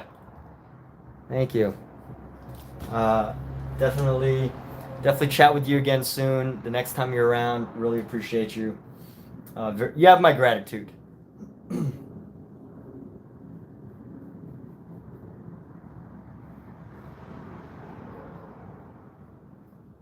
So, are you crying? Oh my goodness. Those are tears of joy, right? Oh. Wow, you make me feel like I've really emotionally affected somebody through my art. So, there we go. We'll talk again soon. All right. So, here we go. Painting up. This area is a little bit too far out, but I'm gonna, you know, this part of the shin needs to come around this way. And this part of the shin is gonna come up, and let's see, this leg right here. I'm gonna give the knee right here, give the knee some form right there. It's gonna come up. We're gonna give the knee, this other knee, some more form.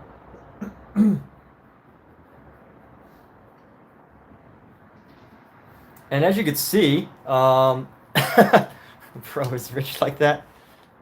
Yes.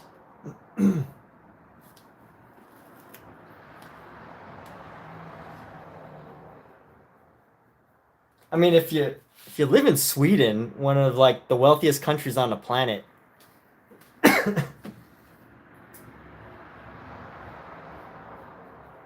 know, the thing about money, as far as countries go,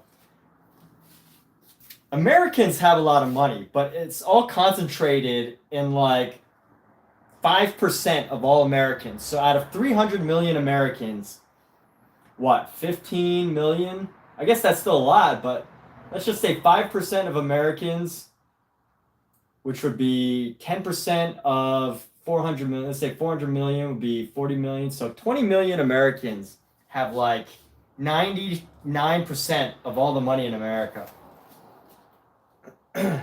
It's pretty wild. But I think in other countries, like Sweden, since you're talking about money right now, and it's kind of interesting. I'm sure the wealth distribution in Sweden is much better than in America.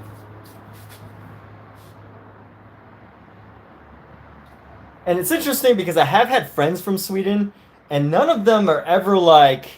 Rarely do I ever meet someone in Los Angeles from Sweden. I meet people in Los Angeles from like, you know, Russia. They're trying to escape a dictator. I meet people from Mexico, where the lifestyle there is much more difficult than America. I meet people from, I don't know, like the Philippines, where they're trying to, create a better life and become nurses in the Los Angeles and, send money back to their family in the Philippines. But I've never really met anybody from like Sweden that felt like they needed to escape Sweden. Like that says a lot about a country. Now I've met people from like the UK that just wanted to move away from the UK or like whatever, but Sweden is definitely one of the leading like first world countries. I mean, America's still got the culture. I love America. I love living here. But as far as, this discussion of how I think wealth is distributed and, first world countries and, the challenges that Americans face, I think Sweden has it good. People in Sweden have it great.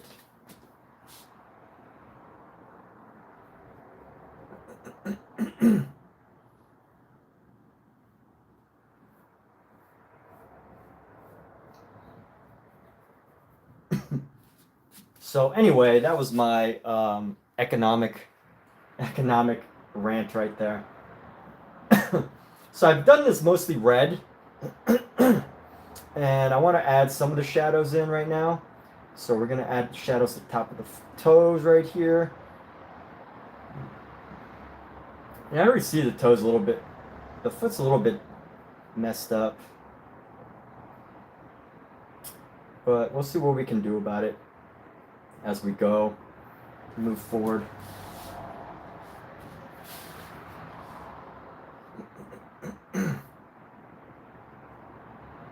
Okay, so let's go ahead and move on, and we're gonna paint the last part. Janish Haveri. Hey, keep working hard, have a smile, always blessings for you. Thank you, Janish. Thank you, Janish. You are a wonderful person as well. Hearts to you. Thank you so much. And let's go like this. So we're gonna go into this section. We're going to use a lighter red.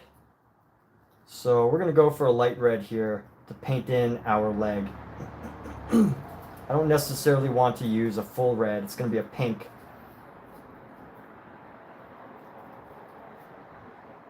Let's throw in some of this yellow that we've been using. And yep, a lot of people from different places visit my show. Yeah, I do. I guess I do. But that's like one thing I'm really learning about YouTube is that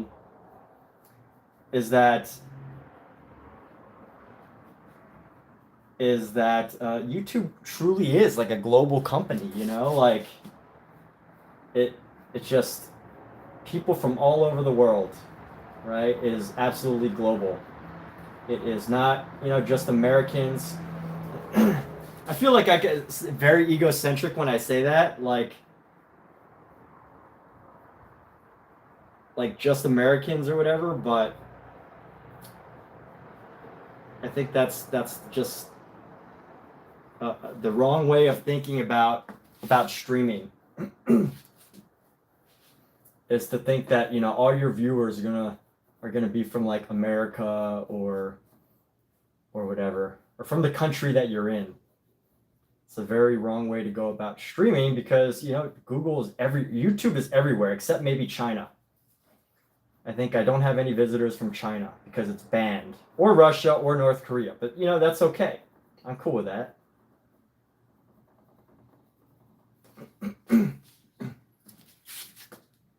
I'm totally cool with that. Yeah, except North Korea. Yeah, exactly. we're on the same page, dude. So anyway, let's go ahead and we're gonna paint into the white areas that I kind of started.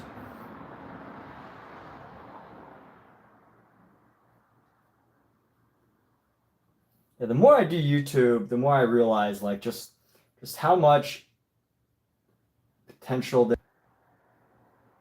And I think a lot of people miss out on YouTube because they think in a certain way that isn't really like a global perspective.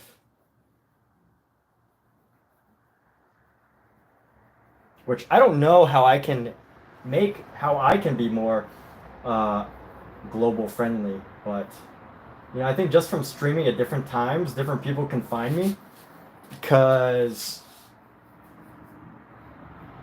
I think it's 6 a.m. in Sweden right now. Sometimes I stream a little earlier, and Amir comes in from the Middle East or wherever, and it's like 2 a.m. where he is. So I guess it also helps to just think more globally rather than just totally locally.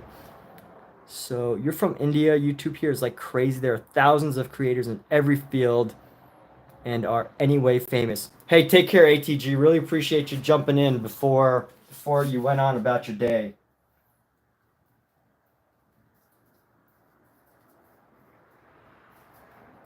Oh yeah, I guess it's nighttime where you live, huh? It's probably like it's 9 p.m. here, 9, 10, 11. It's probably 1 a.m. where you are. Hey, have a good night, dude. ATG, take care. It is nighttime where you live. I forgot about that. Yeah.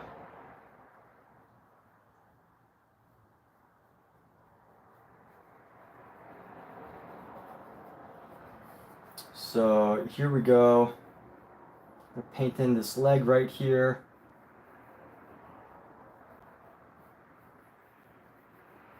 And where I feel like I'm failing with these projects right now, not failing, but like where I kind of changed away from my initial goal is my initial goal was I really wanted to play with colors for this project. And I feel like I'm not doing that. I feel like I'm just using kind of like standard skin colors.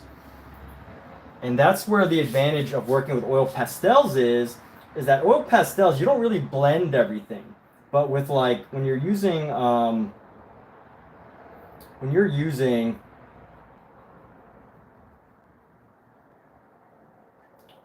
paints, you have to mix your colors. So that requires that extra layer of thought. And the last thought that you kind of have is like, oh, let me just, go with this unusual, purple for the body here. So there we go. We're going to pop this down. And we can already kind of start to see like how some of the need comes together. And this is just like a super loose version.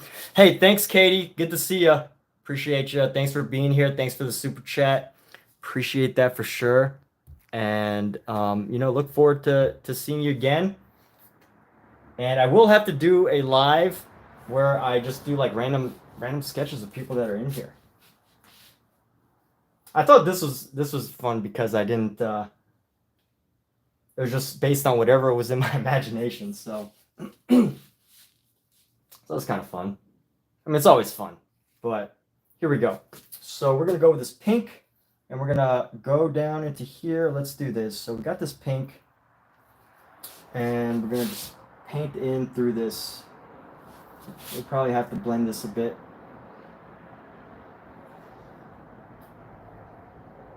And I'm actually going to wrap up here soon. It's been a couple hours of painting, and the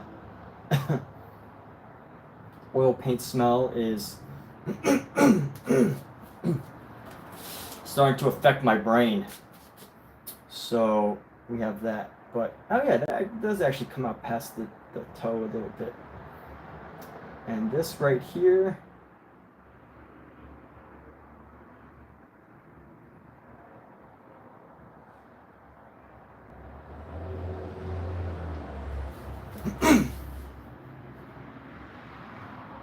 Okay. And since we've got this red, we're gonna go, is there highlight here? Yes. Add some highlight right here in this part of the leg. Maybe a little bit of highlight along the front. Some highlight along the front of this leg, just because. And then I like how this color is turned out, actually. And now that we've got these colors, we're going to get back to this probably later tomorrow. So, buddy, you have to run for a job. Take care, Janish. Haveri, thank you so much. We'll be back. I'll be back a little bit. I'm going to head out here, too. So, for those of you that are still here, feel free to chat, but I'm probably going to be working for another 10 minutes. 5-10 minutes.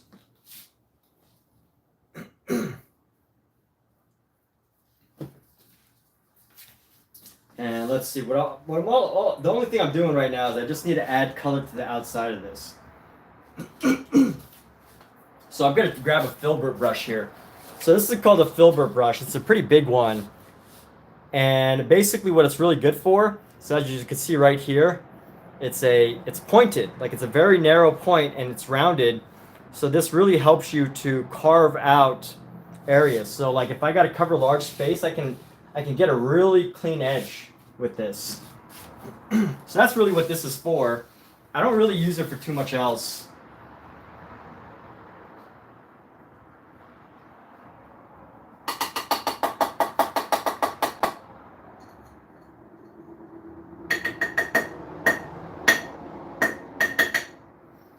But yes, definitely we're going to go ahead and carve out this edge right here, this leg. And how do I want to do it? I'm going to do it with yellow. So let me pull out some yellow here. I'll pull out some yellow again. Yellow. If I can only get this open.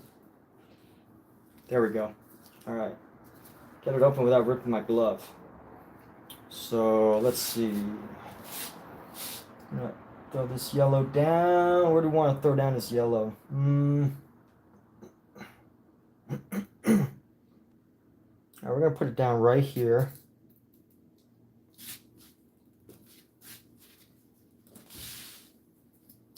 And we're definitely gonna grab some of this white.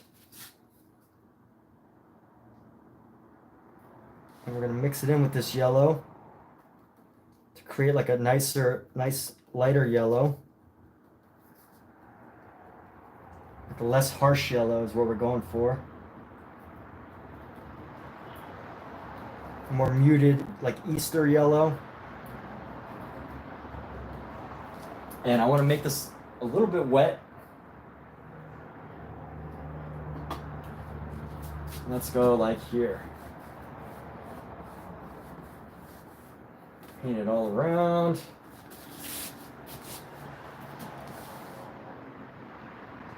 So I'm just painting around it, right? What's going on? Except, oh, hey, if you just sent me the live invite, send it again. I'm happy to jump in the live. I was in the middle, you got me in the middle of trying to mix my colors, so I couldn't see TikTok, but yeah. So if y'all want to go live, let me know. Resend that invite.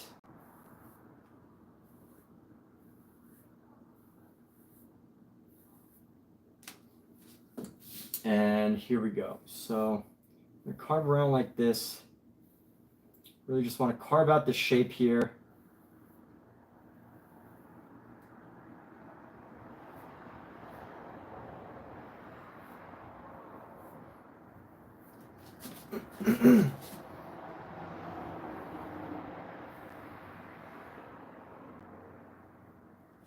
And here we go.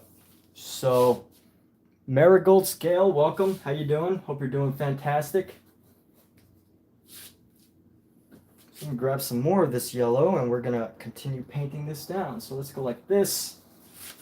And I really gotta either use my left hand or I just gotta carve it out like this. So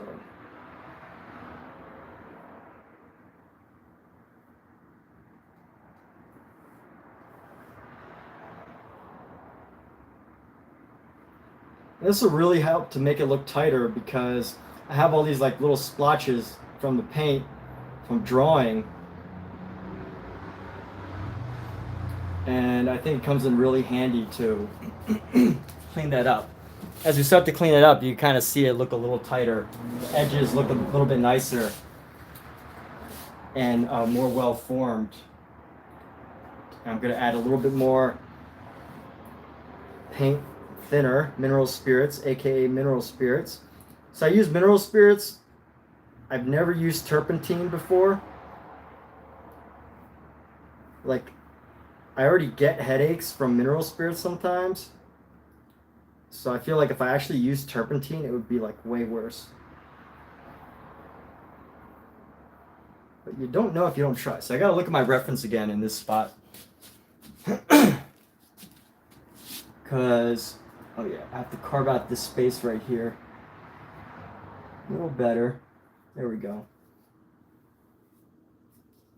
Okay, we're gonna carve out this side.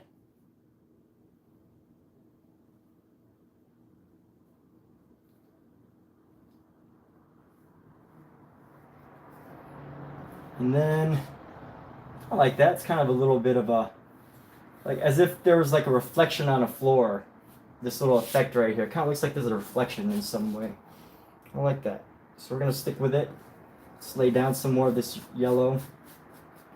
I really like this combo right here. The yellow and the red. Especially this like very subtle yellow.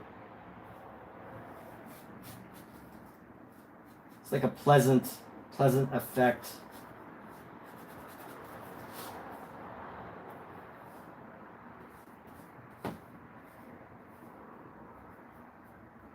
And after I finish this toe here, I'm gonna call this a wrap for tonight. But, you know, for those of you that did tune in, Omar, Katie, ATG, another wonderful super chats, David. Appreciate y'all. Final shout out for the night.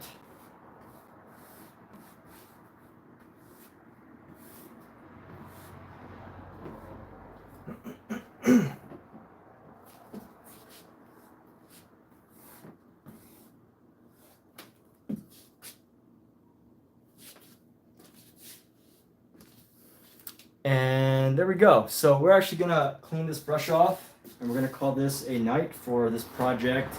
This is the second painting of the night that we've started.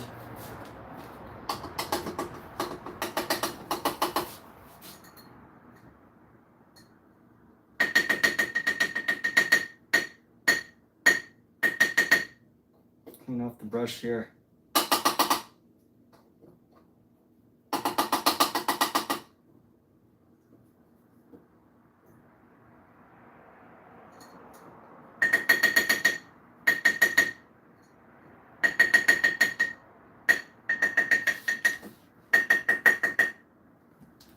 I clean my brushes a lot. Clean my brushes off a lot. Yeah, I use a lot of oil. Constantly dipping in oil, wiping off the paint. I feel like the oil helps to like just help them keep their the form and shape and everything. But I'm cleaning up right now. If you're just tuning in, just want to let you know that I won't be here for too much longer. Clean off this brush, cover our paint supplies, and call it a night. One thing about having this entire easel right here, this easel is absolutely fantastic because it's like a studio all wrapped in one place. I could put all my cleaning supplies right here. I could fit a whole bunch of brushes. Like if you have a small place like I do, it helps to have one space where you can just kind of like set up. This is like its own little studio right here. I've got all these different paints that I could stick back here. They fit my instead of, I don't like to hold my I forgot what this is called, my palette in my hand anymore. I usually like to put it down. I got a little brush collection back here, and this is like a perfect studio for any space, almost any space. You probably For oil paints, you want a wider space because there's a lot of materials that you have to use that smell really strong, and you don't really want like, you know, in a small space. So I paint right next to a door. There's a door right here. So I don't know if y'all can see this, but there's a door right here. I usually paint by this door, and it helps me to air out this room. But other than that, yeah, I hope you all have a fantastic day. I don't remember what I even titled this room. What did I title this page? I can't remember what I titled this. I think it was something to do with every thought you have is a creative idea, maybe. So I guess we could wrap up with that. I'm just guessing at what I named my YouTube title.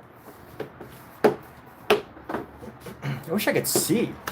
How come it doesn't let me see what I named this room? I see share. I see add a poll. Settings, but I can't see what it says I named the room. So with that, I hope everyone has a positive experience. I think one great thing we can take away from today's live stream, YouTube, you can't spread peace if you have anger, or it's hard to spread peace if you can't be peaceful. Yeah, let's wrap up with that. So we're gonna go ahead and close off all my art supplies, and here we go. So taking off the gloves, and everything's closed. I don't like to close my stuff without the gloves on. I like to really just make sure everything's touched, because it's also oily, and when it gets on your hands, it just kind of stays there until you wash it off. But that's it, everybody. Take care. Good night. Thank you for everybody that tuned in, and have a good one.